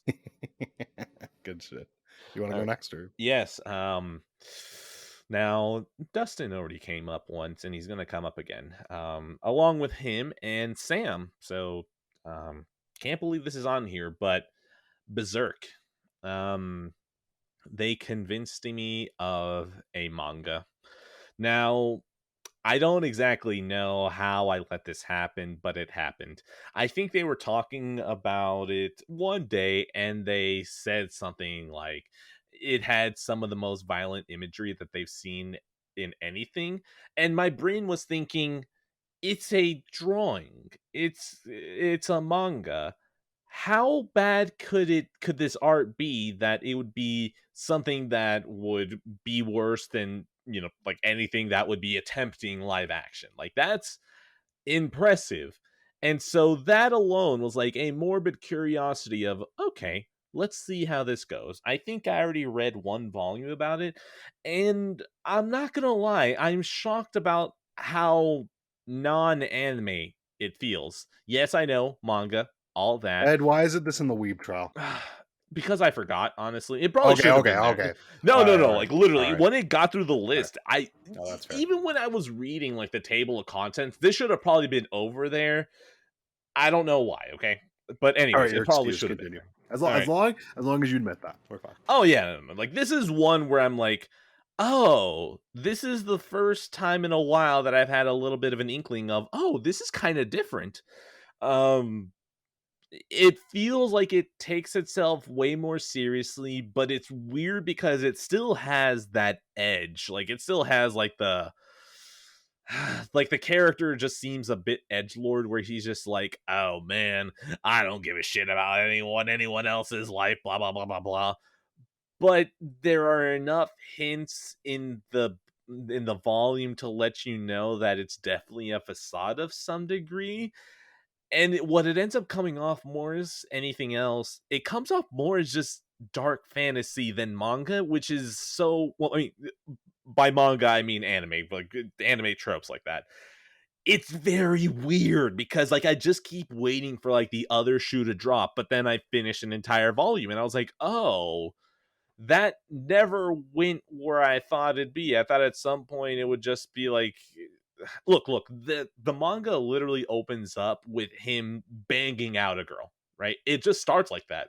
And like I thought I was going to groan immediately, but then you find out that the girl is a demon and the demon's like, haha, I tricked you. And he's like, no, you fucker, you idiot. I got you in bed so I can kill you even easier. And he does. Like, oh, that's not where I thought we were gonna go. And so immediately from that start, I was like, this feels different. So yeah, I decided to write it in here because you know me, you know how we are here on Passive Pixels about the animes and the mangas and everything and etc. and etc. So I this is a curious one where I'm looking at it and thinking, do you guys finally have the one exception? Because you guys have failed consistently on the one exception. Now, maybe it's because in anime, somehow in motion and with music, it sounds fucking terrible. And when you strip away that, maybe there's a better chance of me liking it. But yeah, Berserk so far is like a hmm, hmm out of 10. So, Dorian, talk to me about this. Is this anything sounding like intriguing, or does the wall stay firm? No, wall's firm for me on this one. Mm, I like. I don't like anime to begin with. Now you put that in a book form and you're asking me to read it, and I fucking hate books. mm, That's like you're already taking a fucking pile of shit, and then you're proceeding to vomit on the pile of shit, and now you want me to eat the pile of shit covered in vomit. So mm, that's first of all no go for me. Second of all, I don't know why. Maybe this is just my broken brain, but I if something is just ultra violent, I don't know why, but I also associate that with anime. I just think of over the top violent shit and just like some of that drawing and those drawings, some of those drawings and some of that artwork. I just fucking feel that's anime to me. Is it? Probably not. No. I don't know if that's a specific trope, but that's just how I've always felt about it. And that's what I've heard Berserk is. So it's just, you're crossroading me at two different things that are never going to meet for me. And there's just no chance. mm. Understandable. What I will say is that it does have extra violence, but it never feels like it milks it out. Like it's this weird thing where I can definitely say it's hyper violent, but it doesn't ever feel like it supremely relishes on it. Like the main character, Guts, he has a big ass sword. So like this man swings the sword and it's cutting right through you like Right. nothing. Right. So it's a weird thing where it's like, yes, this is a big ass sword that is literally cutting people through their abdomen and just leaving people in half, basically. From like, if you were to put a seatbelt on someone and you cut them along those lines, that's what these people are looking like. And yet somehow it doesn't come off as like trying hard. It's a very odd duckling where I'm like, this is a hand of someone who understands tone right now, and they're right on that line of like always making me think you're gonna fuck it up in the next page, and then he doesn't. It's very odd, and we'll see. I'm curious. Maybe something has broken in me after Elden Ring, because like at least from what everything that I've heard about is that Berserk is something that heavily influenced from software with all their games. So maybe this is a gateway drug. These fuckers have gotten to me somehow, somewhere where I like it. So Yeah, Berserk is gonna be we'll see where we go from here out of 10. And I realize this isn't the first time I've done double scores for something, but it's just a really good way of indicating topic is done. So Yeah, I'm gonna give it that GIF where that guy's like, "We will follow your career with great interest," and that's me to you on this one. And we'll see if you. We'll talk on the next Weeb Trail on that one, where it will be, where it belongs out of 10. understandable. Look, if I can give the Weebs one victory, I will allow it, because it is such another mountain of shit behind it that honestly, it's like, okay, you know how like KD ratio and all that, it's like, okay, we got 1,000,000 kills and 0 deaths. If we can have 1,000,000 kills and then 1 death, and that 1 death is Berserk, I'm still going positive, baby. Yeah, fuck the Weebs. I give them nothing. Goddamn Uh, right. Even better. which Wait, what the yeah, fuck are you talking about? Danganronpa, shut up. it's Shut a up. video game. Sakura Wars? A video game doesn't count. Video game doesn't count. All Okay. right. Okay. Cope. Let's move on, shall we? Yes, let's move on. Yes, let's talk about In the Mood for Love, shall Oh, yes. I hate using this term, but man, this movie had a vibe to it. It Like, does. it just But had a that's the vibe. thing. Vibe, man. Vibe is the right way to And talk about it. and it was such a wonderful vibe. Yeah, I like this movie quite a bit. It was really fantastic. First of all, seeing this after everything Don't, everywhere.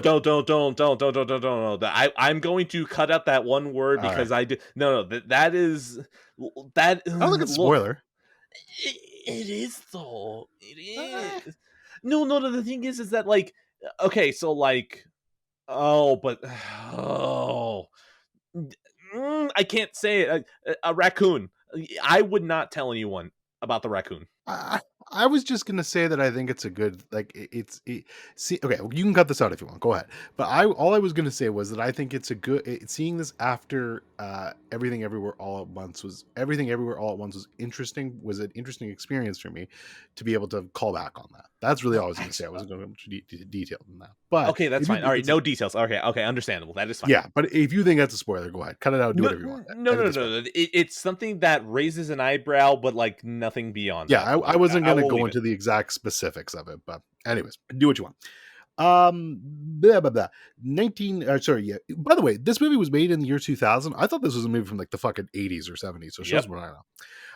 But it obviously looks authentic as shit too. Yep. Wong Kar Wai, who's very famous apparently. This guy's got like box set after box on Criterion, so I need to check out more of his stuff. But yeah, really good vibe to this movie. Uh, Gorgeous colors, gorgeous cinematography, and just the fucking this movie, man, just the passion and the chemistry between the two leads here. And oh my god, Maggie Chung is fucking gorgeous for her age, especially. I think she was like 36 or 37 or something at the time of this movie. But holy shit, she's hot. Like bonk, bonk, bonk, bonk, bonk, bonk, bonk, bonk, bonk, bonk, bonk, bonk. But the dresses and everything in The this, dresses, oh yes. God, man, gorgeous, gorgeous, gorgeous woman. And yeah, the performances were great by both of them. Incredible chemistry together, like I said. This was just, it kind of was nothing like I was expecting, but uh, it was it was a really great experience. So yeah, like it's hard to describe this movie without it's hard to describe this movie honestly at some points. Like it's just a vibe, and it's something that I feel like almost anyone could appreciate. It's very easy to recommend this movie because I feel like it hits on so many different genres, and I almost feel like almost everyone could kind of relate to this story a little bit and kind of have a similar moment in their life too. Great stuff. The thing that I remember when I watched this one and whatever the episode that was, I just remember talking about this movie and like how this movie is all about these small moments that when you're in love with someone, Yeah. you can pick out. And it's Mhm. somehow this movie that makes something that is so personal into something so universal. And to be able to do that is honestly a feat just amongst itself. So like In the Mood for Love is all about those silences of what two people know that can be left unsaid because they know each other well enough that it doesn't need to be said. It's a magnificent movie, and the more time that I get away from it, the more that it just festers in my mind as a magnificent movie with such a deft hand at everything that it's doing, from either the performances to the writing to the cinematography. All of it is so intentional that you just can't help but think that this is a fucking magnum opus of like just romantic dramas in general as that genre. Oh boy, here I go spending money again. Ye- .jpg because there's another Criterion I want. God, But yeah, I still stellar. feel really bad about that because, like, no, like that's the thing. DB had said it was for you, and then I think you, and I was like, well, I mean, who the hell knows that I'm going to send you another package, and then Ghostwire Tokyo's here. Is like, fuck. Yeah, oh well, Poot, it went to a good home, and Poot loves that movie. So Texas episode poo. God bless you. At least, yes, at least I'm happy that it went to someone who was important and not like I just fucking accidentally toss it on like Mercari or something. yeah, $20 on Mercari. Oh, I'd been so pissed if I did that. I'm like, no, I checked the record. I didn't sell it. What's going on? But yeah, fantastic movie. Really, really good. 8 out of 10. Had a great time with that movie. Let's go to Men. Men. Oh boy. I love Men. Ugh. No. I like Men. I don't know if I love them yet. Men. What? I'm going to probably steal things that Clown Boy Mac and Sam has said, maybe even Noki at some point. But one of them had said that this movie kind of solidifies what you know. You know what at this point you're going to get from Alex Garland. And at least the way he shoots this movie, I get it. He's going to have something that comes off as a little fucked and then just have these kind of lingering shots on environments. And you know what? I'm in. I'm fine with that. I like it. Men to me feels underwhelming, but it feels like one of those indie movies that is needed for a good spice. Was it ever going to top Annihilation? In your case, yes. In my case, no. I love Annihilation so fucking much, and this movie felt like, oh yeah, someone accidentally gave Alex Garland a budget for Annihilation, and we can never have that happen again. And now here's Men, where it happens, this time where they give him a proper budget instead of something that probably should have never been given to him in the first place. I enjoy this movie. And will I ever watch it again? No. Do I want the 4K for this? No. I'm just happy I saw it, and it was a fun time of making my movie brain work out because it's been a while since that's happened. So, Dorian, talk to me about how much you felt like it was like, it's fine. Fucking sucks. Let's get the good out of the way. I didn't hate this movie. Mm-hmm. So that's positive. It's a victory. Mm. Acting, Jesse Buckley, Rory Kinnear, fantastic. I love both of them. Rory Kinnear in particular is pretty cool what he does in this movie. And if you've seen the trailer, you'll know. I'm still not going to spoil it, but if you've seen the trailer, you'll know what I mean. Gorgeous shots too. I mean, the cinematography in this was beautiful. A lot of pretty shots, everything like that. First half of this movie, pretty intriguing, a little bit slow, but I was like, okay, all right, like what's going on here? It's kind of cool. Like grief, I like this. There's some interesting things going on here, some interesting themes. Like we're getting a little bit religious at some points. Always like when that stuff gets included. This is good. Okay, that's a positive. Everything after that, I really don't like. I think the second half is nonsensical at points. I think it's downright pretentious. And I think a lot of this movie is ruined by its baffling and overall terrible ending. Shall we go into spoilers? Let's do it. Go ahead. Okay. All right. 3, 2, 1. Well, you see, it's a metaphor, right? It's a whole bunch of men just being born after one another, constantly ruining themselves for women because they are toxic. You see, it's a metaphor. I got it. That doesn't make it any less pretentious, my friend. You see, the weird thing is that you say pretentious. Like, I feel like Ex Machina and Annihilation are way more pretentious, and this one just kind of. Oh, you're not wrong. Like, I think all of his shit is fucking pretentious as fuck. I think Alex Garland is a pretentious, smug little fucker. Don't get me wrong. I would agree, because the first half of pretentious, or The first half of which That should movie be are a you talking movie. about there? That should be Garland's next movie. It should just be called Pretentious. Dude, No, I'd be in. I know you would. The first half of Men, there's nothing pretentious about that at all for me. Like, it's actually just really well made, really interesting. There's a lot of cool shit going on there. Gorgeous cinematography. I feel like all of Ex Machina and Annihilation are fucking pretentious slogs to me. Men, I didn't feel that way until the end. I think I think the last 10 minutes is one of the most fucking pretentious things I've ever seen put in front of me, though. I'm It's so sorry. weird because like the ridiculous birth of it, like something being that ridiculous does not in my brain attach to pretentious. If you had made it 5 minutes shorter, I would not say it's pretentious. It's the length. It is how unnecessarily long. And I get it. I get what they're telling us. I know it. But you still could have told us the same fucking thing without making the guy spit himself out 5 different times. I did not need to see this man giving birth to himself 5 different fucking times. You Okay, could have look, done it twice and given me the same message. I was about to agree with you when you said 5 minutes because when the title card dropped and it just said men, and if the movie ended there, I would have been happy. But what you said is more like 15 to 20 minutes, okay? And that's where I disagree, okay? If you cut off 5 minutes where the title card just dropped men and then it said written and directed by Alice Garland, we're in, we're fine. But you want to cut the birth? No, man, the birth. All of it, just part of it doesn't need to go on for so long. Look, the birth is fucking ridiculous. Like, I love it because I'm glad we agree. It's fucking ridiculous. Look. Pros, it's ridiculous. Cons, it's ridiculous. It depends on which side of that line you want to stand on, okay? Yeah, that's true.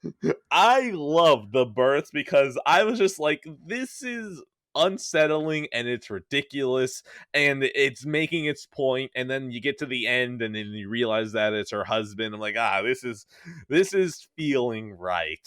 I dug all that, and to have it kind of leave on them just sitting on the couch and then it drops to the Kyle card men, I'd be okay with that. But dropping off the whole thing about how like dropping off the whole birth scene of like the toxicity breeding more toxicity, like that's dope. I like that. Like, I don't know.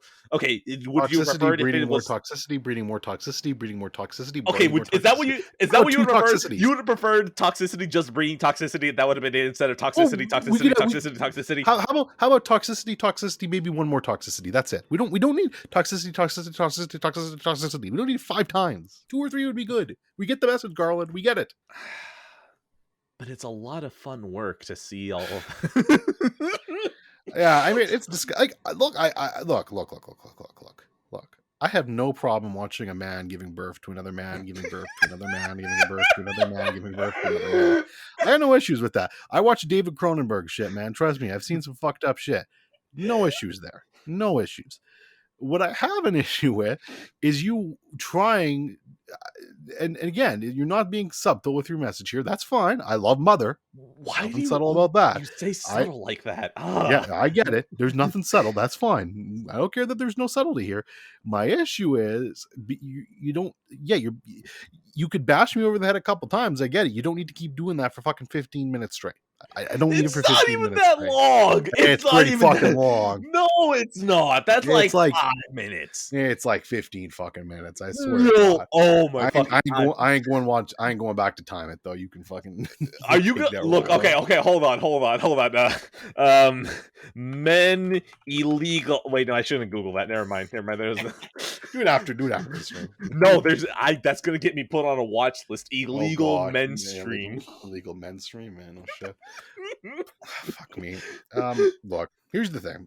My biggest frustration with this movie is honestly, I just feel it's a lot of wasted potential. Like I said, I think there were great performances in this. I think that it was a really cool setup there, and they could have done some neat things with it. And then Garland had to go Garland. And like you said, and I agree with this, I think Garland is a very distinct style now. I actually disagreed with Sam about this in the Discord, who thought he said he didn't think this, like, he thought this was different for Garland and it felt unique. I don't agree with that. This is Garland. This feels like a Garland film. Garland has his traits to me now. And Yeah. you're either in or you're out at this point, and Yeah. I am so far fucking out, I'm in the stratosphere at this point. And guess what? I'm actually considering devs, because why not? Let's just fucking kill No, myself at this no, point. don't do that. Do not. Oh my god. You know how many other things you should be watching, let alone the fact that you're just basically done with video games, which means that like that's also another avenue. Do you know how many other things you could be doing? You're talking about wanting to play The Last of Us Part 2 again, and you're over here talking about wanting to watch devs.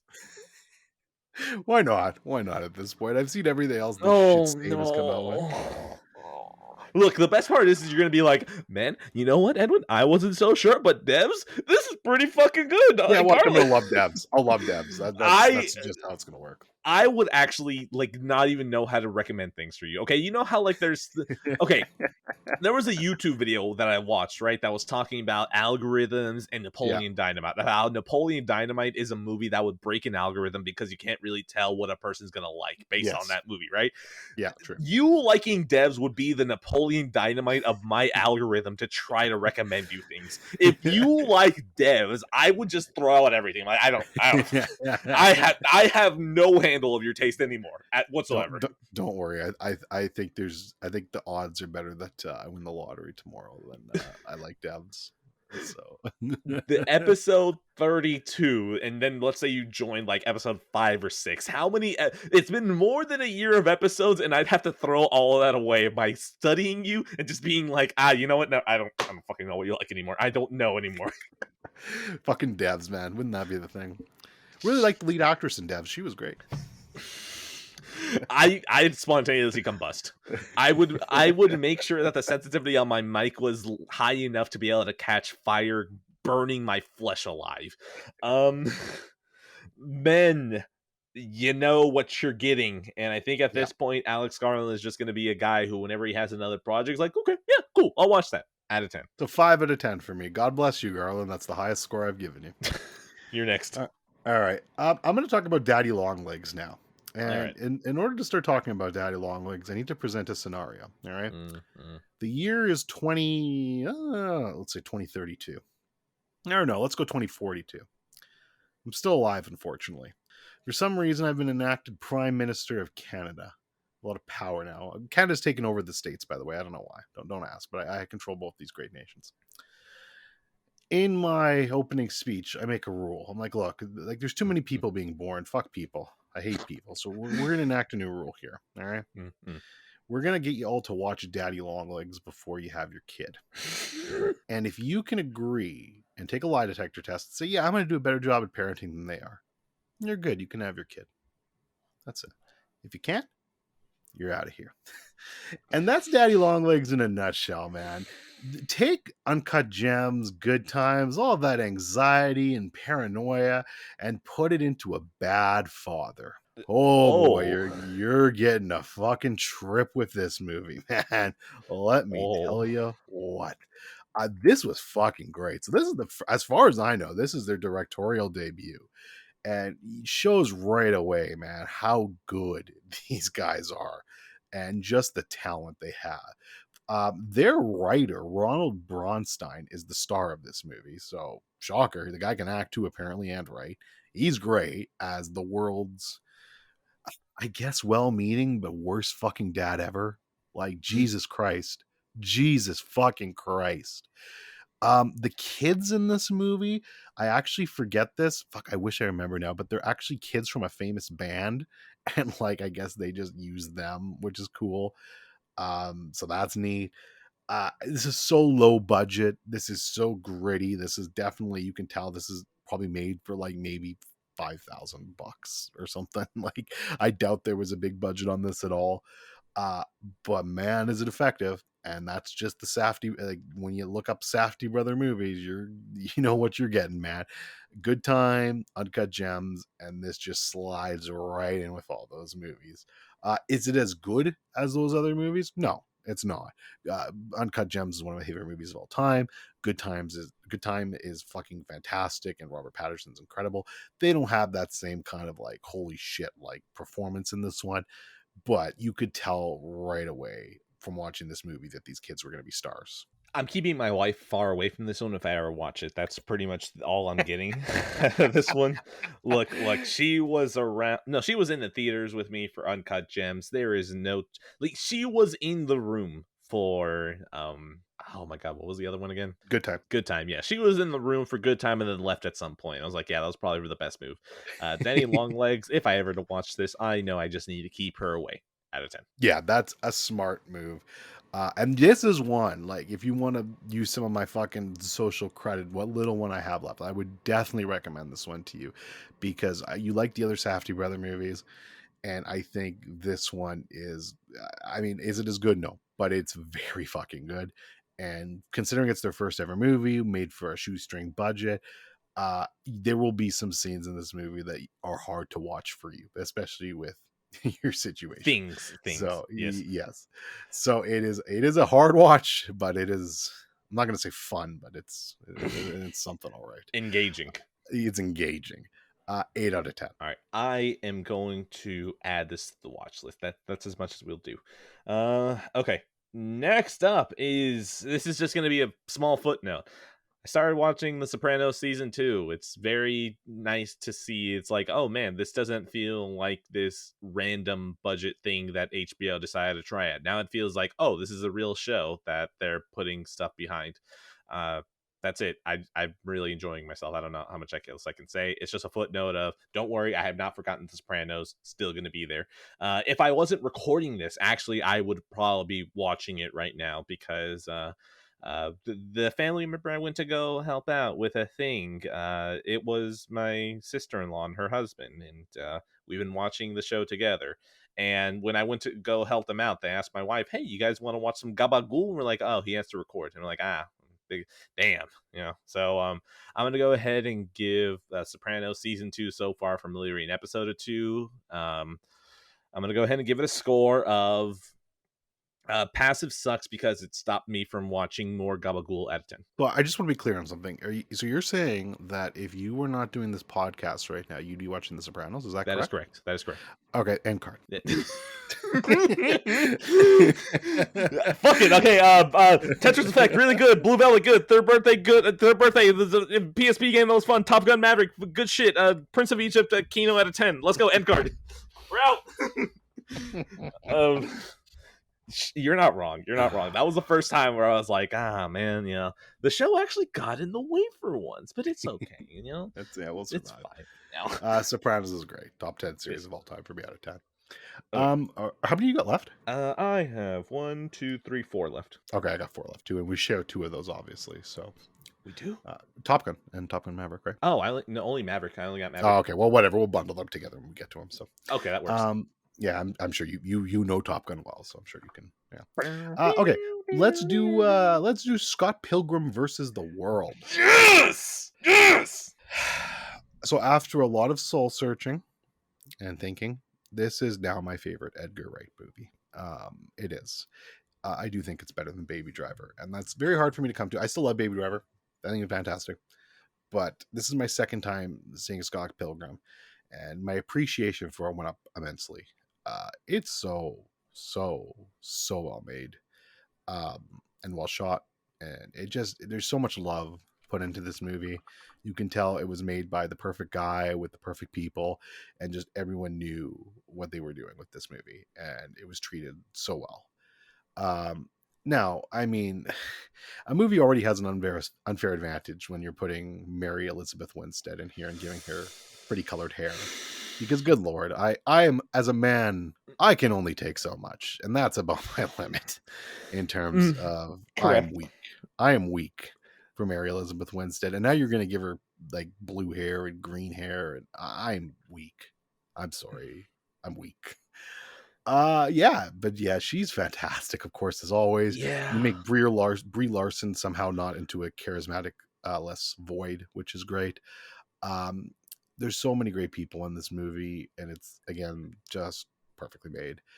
I wonder if they ever considered doing a sequel to this. I know it's blasphemy.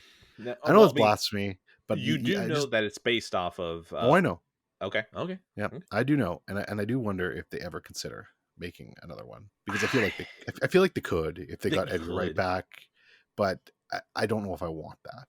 In fact, I'm pretty sure I don't want that because this is pretty great. But I do wonder if it's something they ever considered, because it did well too in terms of the box office and everything. Wait, like no, that. it didn't. Oh, didn't it? I thought it did. No, this movie bombed Oh, hard. fuck people. God, I fucking hate people. No, like notoriously, this is a bomb. I thought it did better. Man, people are horrible.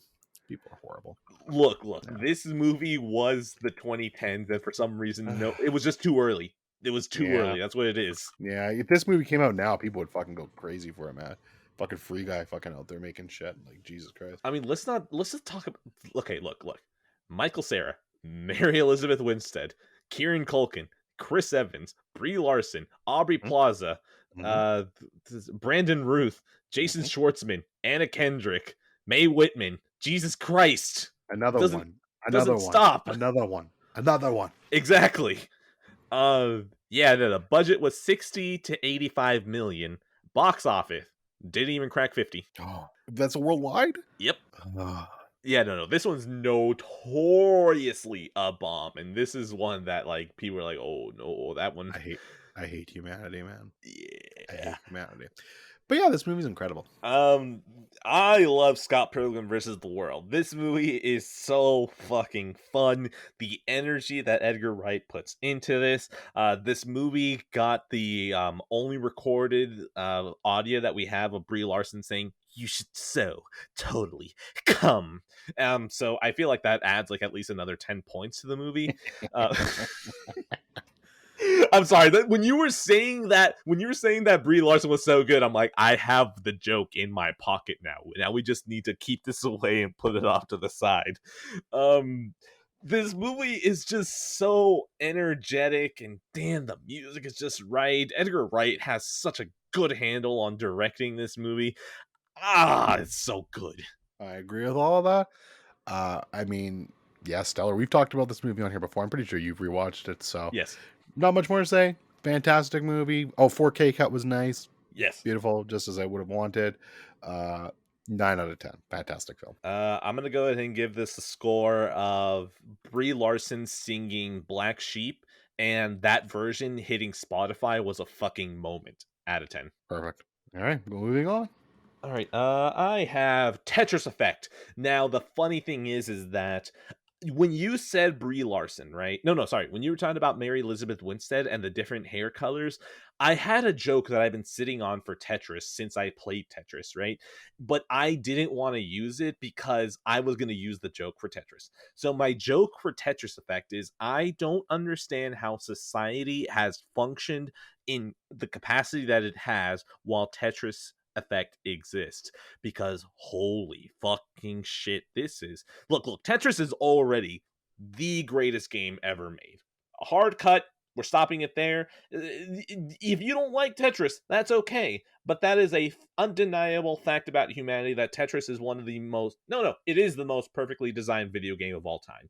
This is just facts. All right, now Tetris Effect does something that I didn't realize my life needed, which is that it needs a whole bunch of incredible presentation, incredible feedback, and music that just bumps up, and sound effects whenever you're moving the blocks that add to the music. I didn't know this is what I needed in my life. I didn't even plan on playing Tetris Effect. I didn't plan on this at all. I think my wife's family came over, and her younger brother, my brother-in-law, was like, "Oh, I know you have a VR headset. Can you set this up for me?" I was like, "Yeah, sure." And so he played Astro's something rescue mission, I think. And then before he was done with the headset, I said, "Wait a minute, I have Tetris Effect here. I haven't played this yet. I'm going to put this in. Go ahead and try it." And he played it for a little bit, and then he handed it to me. And I was in the VR headset playing Tetris Effect, and I felt I transcended, okay? This game, why the fuck is Tetris with this booming ass music and gorgeous visuals so good? It makes no sense why adding such a little thing takes Tetris to even another level. it's been fucking hilarious because I play this shit and I will just sit down for hours and then time melts. I was playing not long ago. I was playing a couple hours ago, and I remember that when my wife came to check on me, she's like, "Oh, you're getting crazy eyes again," because that's what happens when I play Tetris Effect. I get crazy eyes. My eyes just start focusing so deeply, and I don't blink. And then, like, okay, hold on. I need to look this up. All right. Tetris Effect definition, because Tetris Effect is a thing. Um, Tetris Effect occurs when people devote so much time and attention to an activity that it begins to pattern their thoughts, mental images, and dreams. This is happening. This is actually happening. I'll just be driving and I'll be thinking, oh, if I put this one piece there, that fits there. But if I put that there, then I can drop that and drop. Like, even when I'm talking about it, my brain is still thinking about the Tetris pieces and the way they drop. And holy shit, if I wasn't doing this right now, I'd be playing more of it. Tetris Effect is really that fucking good. I don't like Tetris. Yes, I know, because you're a monster. Do you want to hear how the L block has been really sad his entire life? Yo, if Neil Druckmann made a fucking Tetris game, I would be so goddamn in on that. Fucking big cutscenes of the L block coming into home, and like he's getting cucked by the square and the fucking T block, man. The H block is over here, and the H block is like, I'm missing 2 limbs. Why can't I survive? I'm sorry. I've honestly never liked Tetris. I don't understand the appeal. So, yeah, go ahead, boo me. I know everyone's booing me right now because everyone loves Tetris. Everyone loves Tetris but me, apparently. Yeah, I'm good. Okay, I'm still, I'm still curious. This is, I know right now it's the fuck video games hour, and understandable. It's your life. I'm just gonna say, if you ever if either you get this shit for free or you see it for $10, I'd be very curious to see if it works on you, because I've never had that Tetris phase. Everyone usually has that Tetris phase where it's like, oh my god, this is all I want to do. I never had that. I was just like, yeah, Tetris is fun. That's it. Like, I never needed more of it. But Tetris Effect, and the way that they have their presentation and music down, it's like, fuck, this feels so much better because of this. So I'm no effort on your part to try it, but you should try it. If it's ever free on PS Plus, I will commit to trying it. By the way, you want to know what's the weird thing? Sony published this. Oh, really? Interesting. Yeah, well, now I hate it even more. I mean, look, Jay Rizzy don't know what the fuck he's doing, okay? That was probably a Shuhei Yoshida joint to publish. Yeah, no doubt. Jim Ryan's like, what's a Tetris? Actually, no, he's an old fuck. You know what Tetris is. Never mind. No, that's the thing. He would be thinking, well, you see, I've been playing The Last of Us Part 1 remake, and it reminds me a lot of my favorite game, Tetris. Fuck. Fuck Jim Ryan. Tetris Effect is gonna be crazy eyes out of 10. PS Plus out of 10. All right, my second to last movie, or well, besides the Top Gun. So I'm going to talk about Watchmen for a bit here. Yeah. So I watched the Ultimate Cut, I should say. This is the Ultimate Cut. First time ever watching this one. Beefy boy. I got the 4K Titans Occult Steelbook. So that was cool. Yeah, I still love this movie. Does it have its warts? Absolutely. Does it kind of miss the point a lot of the time? Absolutely. Is the ending dog shit? Absolutely. But it's still a great movie. As you've said many times before, missing the point of Watchmen is kind of Watchmen in itself almost. And this movie is very good for that. It's very well made. It's basically a straight up rip of the graphic novel. Is this one even more so now that they mix in the animated bits, which are really good, by the way, really well animated and really. Wait, they actually fit in well? Yes, yeah, they do. They fit in surprisingly well. I was surprised, but they blended all together very nicely with some scenes of that kid just basically sitting down to read the comic book, and it works well how they intertwine it in. How's the pacing? It's long, but I don't mind long shit, so I honestly thought it was fine. I enjoyed it. No, that's the thing, because the pacing though, it's not about the length. It's like, is it paced properly, or does it feel like the fact that it's fucking 4 hours? No, I thought it was paced fine, honestly. Yeah.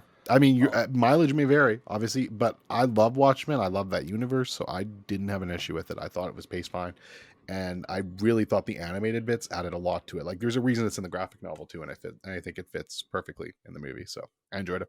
Very long though, so I mean, if you're sitting in a theater for nearly 4 hours, it's a hard ask well, sometimes. yeah. But at home, I think it's a lot easier to do, and worked for me. And then just to rant, well, okay, go ahead and give me your thoughts, and then I'm in a spoiler because I need to rant for a minute. But yeah, I'm go ahead. pretty sure you're gonna talk about the ending. Yes. Okay, fine, fine. All right. I guess I'll have to listen to that. Well, so Watchmen director's cut. I haven't watched the theatrical cut. I haven't watched the ultimate cut. The director's cut is like, oh, Zack Snyder is a fucking hack. But at least you made a good Watchmen movie on accident. Because I still contend that Watchmen was accidentally a good movie. Like, I'm convinced that fundamentally misunderstanding Watchmen still leads to a good Watchmen adaptation, because the whole point of Watchmen is that none of this shit is supposed to be cool, and Zack Snyder didn't understand that, so he makes everything look as cool as possible. So congrats, Zack Snyder, you accidentally stumbled into a good adaptation. um I enjoy Watchmen director's cut. I think it is a very competent movie. It is definitely over the top, but it helps out the movie to a certain degree that, well, that it's over the top. So, um, anything else I feel like would be stretching beyond that. Uh, I I have looked at the 4K cut, and I was always considering, is that one that I want? Do I like it enough for the shelf? I am now thinking if I ever see the ultimate cut in 4K for like $10, I will try it. But I I would be very shocked if somehow the animated well, okay, hold on. You've read the graphic novel, right? Correct. Yeah. Okay, yeah. Do you think that that plays into you liking it? Yeah. Somewhat. Yeah, I Okay. think so. Okay. Because, like, I have not. So part of me is almost wondering, will it be lost on me because, I do. I will say this. It does fit. Once you figure out where they're going with it, I think it fits in well with the movie. So, or the story. I should say the story. It fits in well with the story in general. So, Okay. So yeah, a $10 price point. Now go ahead and go to spoilers. all right. So, and this is going to be quick. I bitched about this before, but I'm going to bitch about it again. Mm. 3, 2, 1. Look, God bless Damon Lindelof because he fixed it. Like, at least he fucking fixed this shit. Just make it the fucking squid. It makes no sense to change it to fucking nukes, you nitwit. Just make it the fucking squid. The whole point is to unite unite the world against the fucking threat that's coming.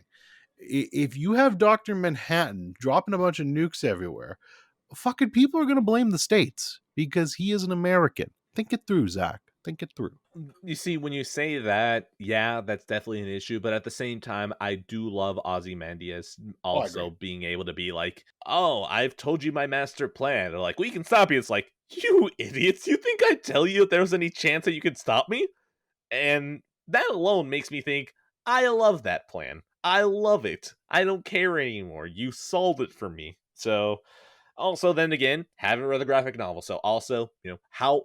I Well, was about to say how important is my opinion, but then I remembered that I'd be diverging to comic fans, and I can't let them have any W's whatsoever. to be fair, you get that exact same bit with the squid. Like, it's the exact same thing. Like, he does the same thing. I told you my plan. It happened 13 minutes ago. I already started dropping giant mutant squids around the city. It's just literally, instead of nukes, you cut that out and paste in giant mutant squids. Otherwise, Okay, everything else is the same. I'm currently in a no-win situation because then that puts me on the side with comic book fans, but it also would have me insulting the Damon Lindelof HBO show. So I think I'm Yeah, just going to shut up before tap I out. end up Yeah, fair, implicating fair, myself. fair. By the way, I just, as much as I love this movie and I do love it, Lindelof's show is still better. Well, So obviously, come yeah, on. I mean Lindelof is Lindelof. Yeah, so God 8 out of 10, Lindelof. great stuff. Okay.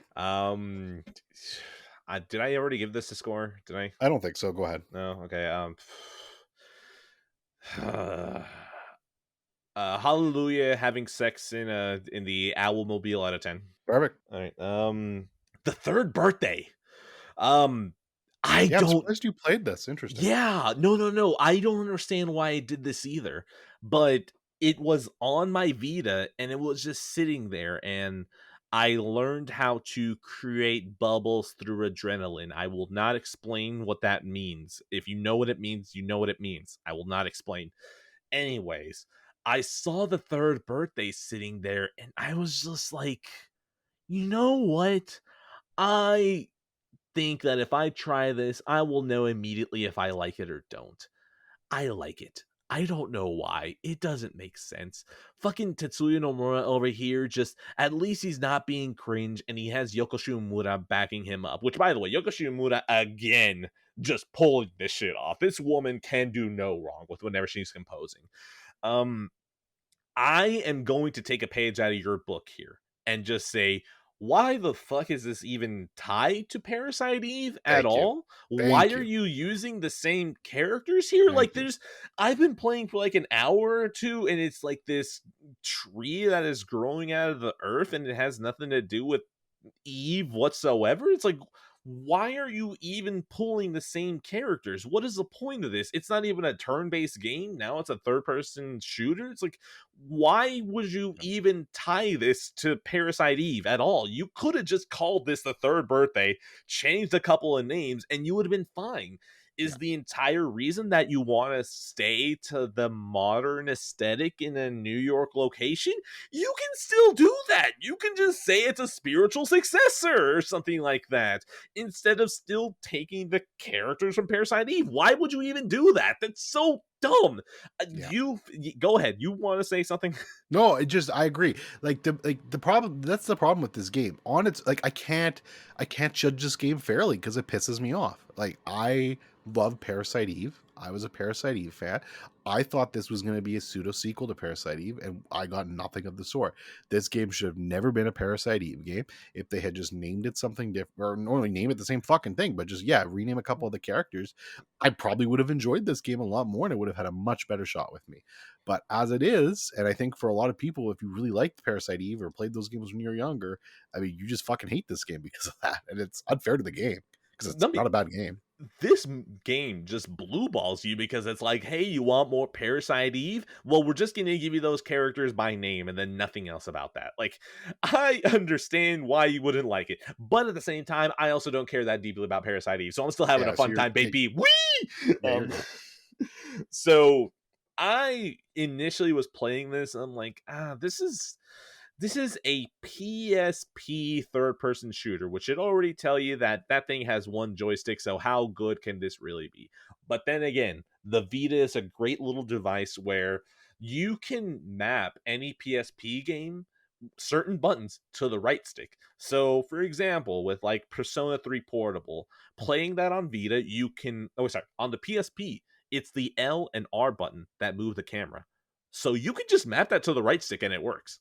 Um, with Parasite, oh, so I was like Parasite Eve. With the third birthday, the D pad is the third person camera, and you can map the D pad to the right stick. So, in other words, I'm playing this third person shooter as a normal game using the two sticks on the Vita. So, that's probably helping me a lot. And I remember playing at the beginning, and I was like, this isn't really that engaging. You're just walking around, it kind of auto aims and then shoots. But then there is something that changes the game that makes me dig it a whole lot more, which is a mechanic where, oh, by the way, for some reason, fucking what is her name, Aya, for some reason Aya can just now jump into people's bodies and control them and just jump around and teleport into the bodies. Fucking why? Where in Parasite Eve was that even a fucking thing that now she can, whatever, who cares? Also another reason why even tie this, why even name the character that? Just name the fucking character something else. That's it. So, anyways, I'm giving that thing shit when I think it's a really fun mechanic. Being able to teleport into different bodies and just grabbing their guns, and then you reach this flow state where you start shooting, and then you dodge, and then you jump out of that person's body and jump into another one and just keep shooting. And then if you weaken the enemy to a low enough state, you can jump into the enemy and make them explode for splash damage for other enemies. It's like, oh, this is actually pretty kinetic. What the hell is going on? I will say that the story and the cutscenes, I don't know what the fuck's going on. I don't really care.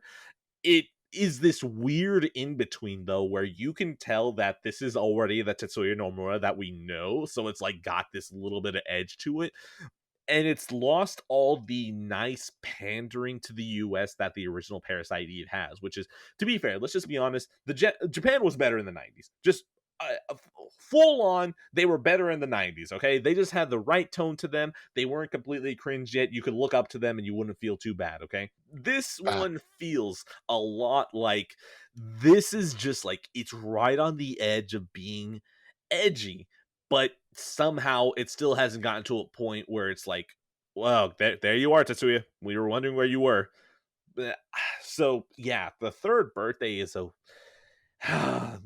I'm this is gonna end up being a fucking phrase with me. It's an odd duckling where it's like, how does this game work as well as it does, but also piss me off so much with things that are very minor? Because, like, honestly, at the end of the day, game fun. I, I don't really care that much about Parasite Eve, so it's not like it's insulting me, but it is something where even just me looking at it's like, these are just some baffling decisions where if you're not even going to name it Parasite Eve, why even use these fucking characters? You literally called it the third birthday. And in that same vein, I remember seeing this when the PSP was relevant. I remember seeing this game with the red cover and just the girl on the cover and holding a gun. And I was like, there's something about this artwork that it wasn't bonk or anything like that. It was more of just like, what the fuck is this red background? Why is there a girl dressed like that holding a gun? And why is the title called The Third Birthday? It was so many different things that were going around in my mind. I was like, oh, I'm curious about this one. I want to play it at some point. I am kind of sad that I didn't actually just go through with it and play it then, because I feel like this would be a game that I would be championing to this day of like, yeah, you know what? The third birthday was a fun game. And then later on finding out Parasite Eve was tied to it. So yeah, the third birthday is uh, I'm having fun out of 10. Yeah, fuck that game out of 10. Because I'm salty. No other Yeah, reason. understandable. Yeah. All right. Well, let's talk about Top Gun, shall we? I feel the need for speed. So, I have seen Top Gun and Top Gun Maverick. I had never seen Top Gun before, so I was like, okay, we're gonna watch that first before we go see Maverick. Let's start with Top Gun. So, look, there was no nostalgia factor for me in this, and I think I don't want to say that's everything for this movie. I'm sure you could It's watch not. this movie today and love it. I didn't love it that much. I think it's fine. It was fun. Would I ever watch it again? I don't think so. I think it's fine. Um, but it just didn't hit as hard as I was hoping, considering how much I've heard about this. Val Kilmer's great. I fucking love Val Kilmer. He's awesome in this. Goose is great. Tom Cruise obviously is Tom Cruise. Movie's very homoerotic. Oh Nothing wrong with yeah. that. Not that there's anything wrong with that. Oh, you But mean there's everything right with that? yeah, exactly. Men, but it's I like men. it's yeah, very very homoerotic. Um, but yeah, it's fun. Like it's fine. It was fun. I don't regret watching it. I'm glad I did. Enjoyable time. Good way to pass it. Very, very, very 80s. Very Yep. fucking 80s. And yeah, that was just a good movie. I would say painfully 80s, but when I say painfully, I mean like a pain that feels good, though. Yeah, yeah. I'm not like I know I don't sound over the moon about it, and I'm not, but it's not a bad movie in any way. It's just didn't hit my for how much I've heard of this movie. I thought it was going to be better for me. It wasn't that good, but it was good. Yeah. I feel bad whoever led you astray of making you think that Top Gun was going to be this life-changing movie. Like, nah, Yeah, man. no, it's absolutely not for sure. No. Top Gun is all about, man, let's just see some shirtless dudes and let's see some flying jets. You want to hear that engine roar? You're gonna hear that thing roar. Um, Top Gun fun. Oh boy, that's just a good time. You want to see Tom Cruise having his winning smile and puts on his aviators? Of course you do. Watch Top Gun. It's a good time. Although at this point you shouldn't be watching the original Top Gun for the jets. You just want to be there more for the 80s schlock of it all. And just to have a fun time with that, because then Top Gun Maverick puts its dick on the table and goes, "Oh, you want to see jets? We'll show you some fucking jets." Yeah, So absolutely. do we go right into So it then? yeah, so Top Gun 6 out of 10. Top Gun is gonna be that love and fear. Whoa, that The music, love and man. fear. The music. The don't of the lyrics, no, no. Out of 10. And then Maverick happened. So Oh! little bit of a backstory for me on this one. I walked into this movie like wanting, like, not wanting to hate it, but I was annoyed at this movie. Back in 2020, back when the pandemic had first started, I went to go see Dunkirk in theater, or Dunkirk. Fuck me, Tenet. Sorry, I went to go see Tenet. Tenet. I went to go see Tenet in theaters. In fact, I think at that time it hadn't even opened up in America yet. It was only in Canada at that point, because I think parts of America were still locked down, so they didn't want to open it there, and Canada had reopened for a bit. So I remember getting to see it before a lot of Americans even. And I saw a trailer for fucking Top Gun Maverick before goddamn Tenet. This was back in 2020. And I swear to God, almost every movie after that I saw in theaters, I saw a trailer for Top Gun Maverick. And this trailer did absolutely nothing for me. I was like, okay, yeah, jets go whoosh. I'm sure that'll be fun. But I don't care. Please stop showing me this goddamn fucking trailer, for the love of God. And then finally the movie came out. And just the fucking hubbub about this movie being loved, being praised, being hyped, being fucking, oh my God, this movie's incredible. I'm like, all right. And then I watched Top Gun. I'm like, yeah, this is fine, but Jesus Christ. I'm happy to report, though, yeah, the movie's fucking great. Like, really, really, really, really fucking great. I mean, oh my God. This is how you balance nostalgia with like new shit. Like, this is just textbook on how to do it fucking perfectly. Again, the cast here fucking great. Miles Teller, I didn't want to punch him for once, which was great. Tom He looks Cruise, so much like Goose. and He he does. looks so It was the much like perfect. him. It was the perfect fucking casting. He plays Goose's son, if you don't know. Tom Cruise is great. The way they fucking tastefully handled Val Kilmer in this movie too, without spoilers, but it's fantastic. Yes. Absolutely fantastic. And yeah, I mean, some of the action scenes in this are maybe the best action scenes I've ever seen in a movie. Like, Yes. period. Like, it's so well done. It's just thrilling. Like, you can tell the amount of love and care that was put into this. Tom Cruise obviously put everything into this, and it is just expertly done. My only quabble for this is I really didn't like the romance stuff in this. Yeah. And I understand why it's there. The boomers need this. Yes. I get it. I kind of feel like they did the original girl a little dirty. I get it. She's old now. I get it. Dude, no, have But you seen her? Like, I it's so have. weird to look at Tom Cruise I and like, have. damn, Tom Cruise just looks like, yeah, a couple more wrinkles, and you look at her, it's like, oh no. Yeah. I None of get us it. are so lucky to age like Tom Oh, Cruise. I get it. I still feel they did her a little dirty though. Yes, I agree. But minor complaints, because again, at the end of the day, the action so fantastic, and action movies aren't even my favorite type of movies, man. But this was just The craft on display, man. the craft on display here was so great, and I didn't think I'd see an action movie that I'd enjoy more than The Northman this year. But I was proven wrong pretty quickly. You see, I'm going to invoke probably something that's become cliche when it comes to talking about this movie, which is two other late sequels. So one, we're going to talk about Mad Max Fury Road, because you see, walking out of the theater on Friday, my thought process was like, fuck, man, it's been a long time since I've seen an action movie that was like done to that high of a level. And my thought process was, oh yeah, Mad Max. But then it's like my brain's like, but I think that's becoming a cliche to bring up whenever you talk about Top Gun. But now 2 days later, sometimes things become cliche because they just are true.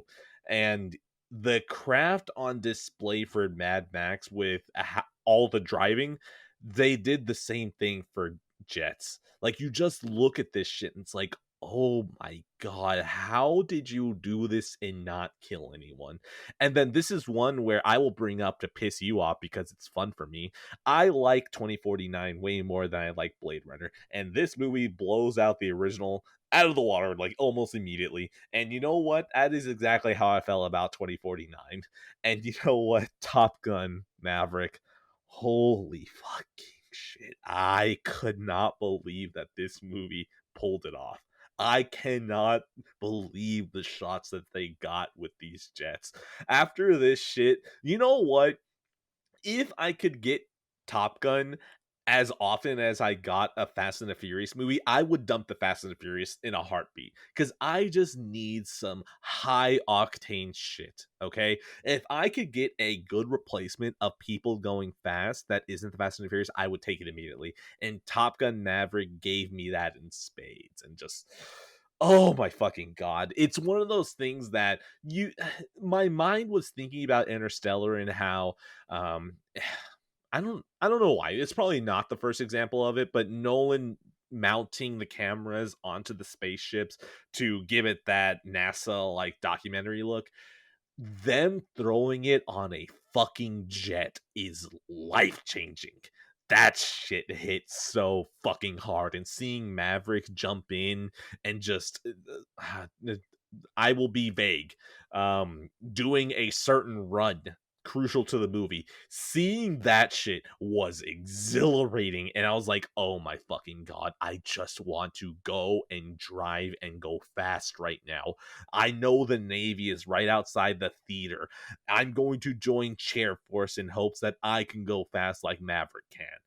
Fuck, that movie is incredible. Yeah, and this is a perfect example of a movie that I feel is predictable, but that's not a bad thing. And I basically like everything was telegraphed. Like you knew it was going to happen. You Yeah. knew you knew where it was going. Like that scene you're talking about, fucking fantastic. But Holy shit. I knew how it was going to end, but it didn't Yeah. matter. It was executed so fucking well, The and that's turns. exactly. Oh my god. And that's why, like I say, it's not always a bad thing to be predictable. Sometimes you can be predictable, but if you do it fucking, The execution. like if you make it like that, you're good. Yeah, like that just the movie surpassed my expectations and is clearly better than the original. Now, Yes. to call you an asshole for a second, back to Blade Runner, I will say this. Obviously we're talking opinion based things here. The only reason I don't think that holds a good amount of weight is there's still a lot of people that prefer the original Blade Runner to 2049. I don't think you're going to have a lot of people that are going to tell you the original Mad Max is better than Fury Road, and I certainly don't think you're going to have a lot of people telling you the original Top Gun is better than this one. Hold on, That's the hold only on. that's the only counter I'm going to say to that. The only counter is that I just want to be an asshole and put a blade in you. Okay, now that's fair. Fuck you. But yeah, look, Top Gun's great. I don't even want to talk about spoilers because you motherfuckers need to get out of your seats and go to the theater and see that No, movie. oh, absolutely. This is a fucking Because theater one. because yes, and not only is it not only because it's a theater one, but for Christ's sake, it's a blockbuster that's not a fucking comic book movie. Please go fucking see this, support cinema, and support blockbusters that aren't just your fucking typical goddamn Marvel bullshit. Please. The boomers are showing up for this Yes. movie, and Show they up with are the helping boomers. the They're fun. box office. They're having fun in the theaters. This boomer couple behind me were cheering. They're like, "Yeah, they're about to have sex, I bet." One scene with him and Jennifer Garner. Look, bless the boomers' hearts. They're enjoying this movie. All right, now you're gonna make me pull up a review that I had read on Letterboxd that like it was funny because we were just getting out of the theater, right? I was about to upload my score for it and all that, and then oh my god, where is it? Did this? No, please don't tell me that this. There we go. Okay, I found it. I read this out loud to my dad, who is also a he's am I actually going to do math? I'm going to do math. Let's see. 70, 30, 52. He is 56. So it is very funny seeing 56 because this person over here in this review. During the screening of Top Gun Maverick, a man in his 50s yelled out in what sounded like a fit of pure ecstasy during one of the aerial stunts. He sounded like he was being raptured. I cannot wait for the dads of the world to experience this movie this summer. And I read that out loud and I was like, Yeah, you know Yeah. what? Yeah. Um Yes, by the way, I can't this movie is getting on this fucking shelf. Absolutely. I want this. I hope the steelbook is nice. If not, I'll probably buy the 2-pack 4K of the original Top Gun and Top Gun Maverick. I don't think the original Top Gun would have gotten on the shelf, but will I add it if it's in the same case with Maverick? Yes, absolutely. So I fucking want this movie so badly. I cannot wait to hear what the fucking jets sound like in this room. But holy shit. Like this is easily in my list of probably I've never hammered it out, but I'm pretty sure if I ever made a top 5 action movies of all time for myself, it'd probably be there. Absolutely. Perfect. Yeah. Fantastic movie. I'm still thinking about whether I prefer this or Fury Road, and Fury Road's pretty fucking great. So props to them on that one, because it's one of those for like my favorite action movie in a long time. So 8 out of 10. Damn fucking great movie, and definitely go to theaters to check that one out. I do love how girl power Mad Max Fury Road is, so that would probably be my kicker. It would have to come down which action I prefer, and then at that point we get into apples and oranges of one being cars and then the other one being literally fucking flying. So, like it would be very hard for me to It's want to tough. put them head to head. Yeah.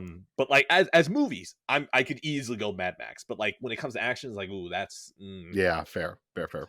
Top Gun Maverick is gonna be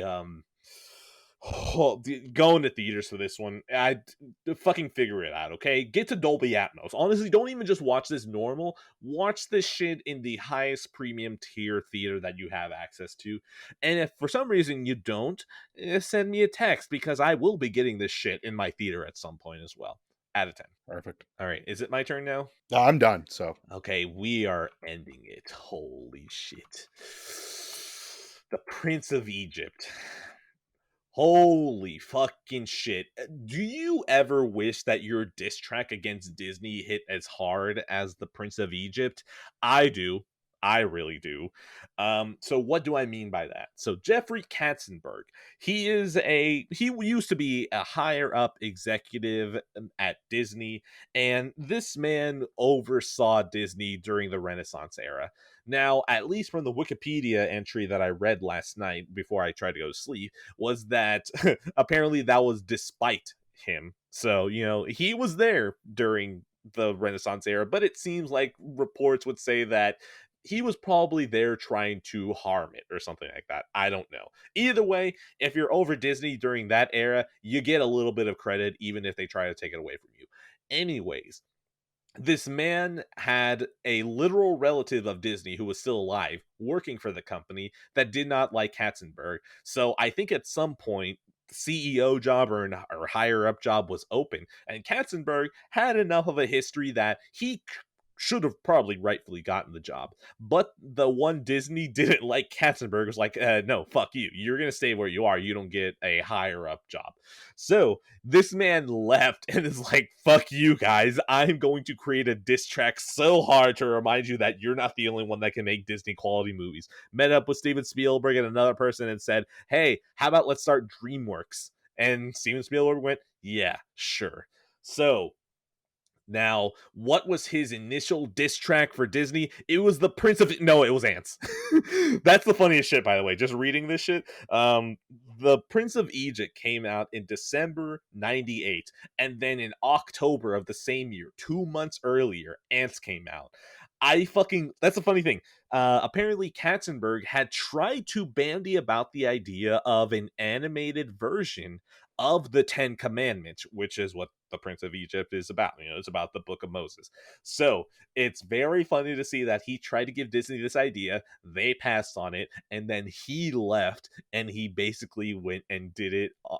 He was a producer on it, but basically he was one of the people that really pushed for this movie to get made. And holy shit, within the first 10 minutes, I was like, oh, so this man is really going after Disney's lunch. But not only is this man going after Disney's lunch, this man's opening number to this movie is trying to eat the circle of life's lunch, okay?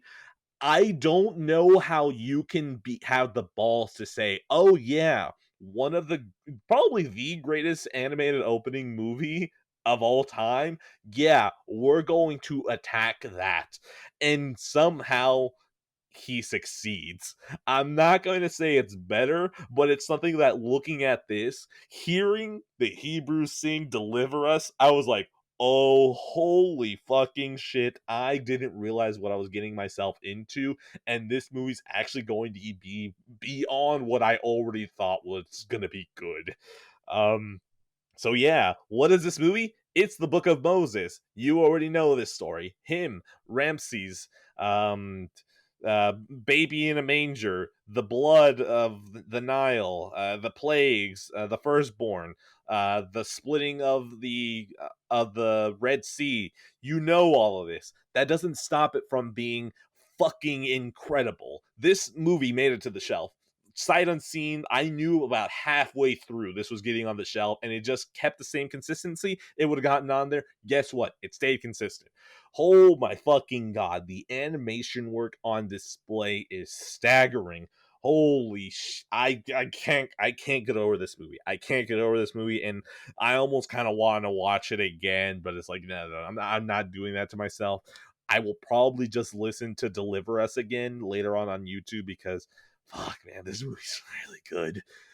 I might end up just buying the Ten Commandments because now here's the thing. I watched the Ten Commandments, the second half, like about a week or two ago, maybe a month ago, but it was like on NBC, and I think they were doing it for Easter. Oh god, yeah, that was a month ago. Okay, so yeah, like about a month ago, I watched the second half of the Ten Commandments because it was on TV. Didn't catch the first half. Part of me is thinking that if the Prince of Egypt is an hour and 40 minutes, and then the Ten Commandments is like 4 hours, if I can get like another 2 hours out of the story of Moses, I might want to do that because it might be dangerous that this movie, that the Ten Commandments makes it on the shelf too. Hell, I may even just throw the Prince of Egypt in there as well and just be like, yeah, that's fine. That fits in the shelf too. They're both the story of Moses. The story of Moses itself makes the shelf, not exactly the Ten Commandments or the Prince of Egypt. You know, there's a way for me to cheat that. But yeah, the Prince of Egypt is a staggering piece of animation and film. Kino out of 10. Absolutely cinema at its finest out of 10. Yeah, I unfortunately have like nothing to say about this because I just even learned about its existence today. Mm-hmm. But it's on my watch list now, and I will definitely get to it. It sounds great. Always in the mood for some animation Kino, so yeah, I'll check it out at some point. Nice to see all that high praise though, and hopefully this starts a more cinematic arc for Ed. Watching Dude, some more movies and some Twin Peaks, and we're gonna get some good shit. how the fuck did these people make the Boss Baby? Yeah, let's not talk about Boss Baby. How you know what? No. Not only that, how did Jeffrey Katzenberg go? Ah, yes, the Prince of Egypt. Now we're gonna make Quibi. Like how Yeah. does the same person allow themselves to do these two things? Either way, Jesus Christ, the Prince of Egypt is a fucking it's a masterclass in animation and recommended to everyone. Just everyone. I do not know what sort of person I would not be able to recommend this to unless you're that up your own ass type of atheist. You know, there's some atheists are cool. Some of them who are too far up their own ass and they're like, eh, I would still tell them to watch this, and then if they don't like it, I would tell them to fuck off and then never recommend them anything ever again. So I would still recommend it to everyone, even as a wigging out tool. So yeah, Prince of Egypt, Kino out of 10. Is that it? Watch list out of 10, and we are done. Under 3 hours again. Let's go. Fuck, that's still more than 2.5 though. Either way, okay, stop. End card. Hey, look at you. You got to the end of the episode. From episode 0 to the day that I finally get lazy and cancel the show, a big thank you to Joey Rawlings for providing the perfect name for the show. Be sure to always give him thanks, either out loud as you're listening to this, or you can just send him a thank you tweet at boogeyman117_. That's boogeyman117, IE instead of Y, double O. Be sure that it's an underscore, not a dash, 117.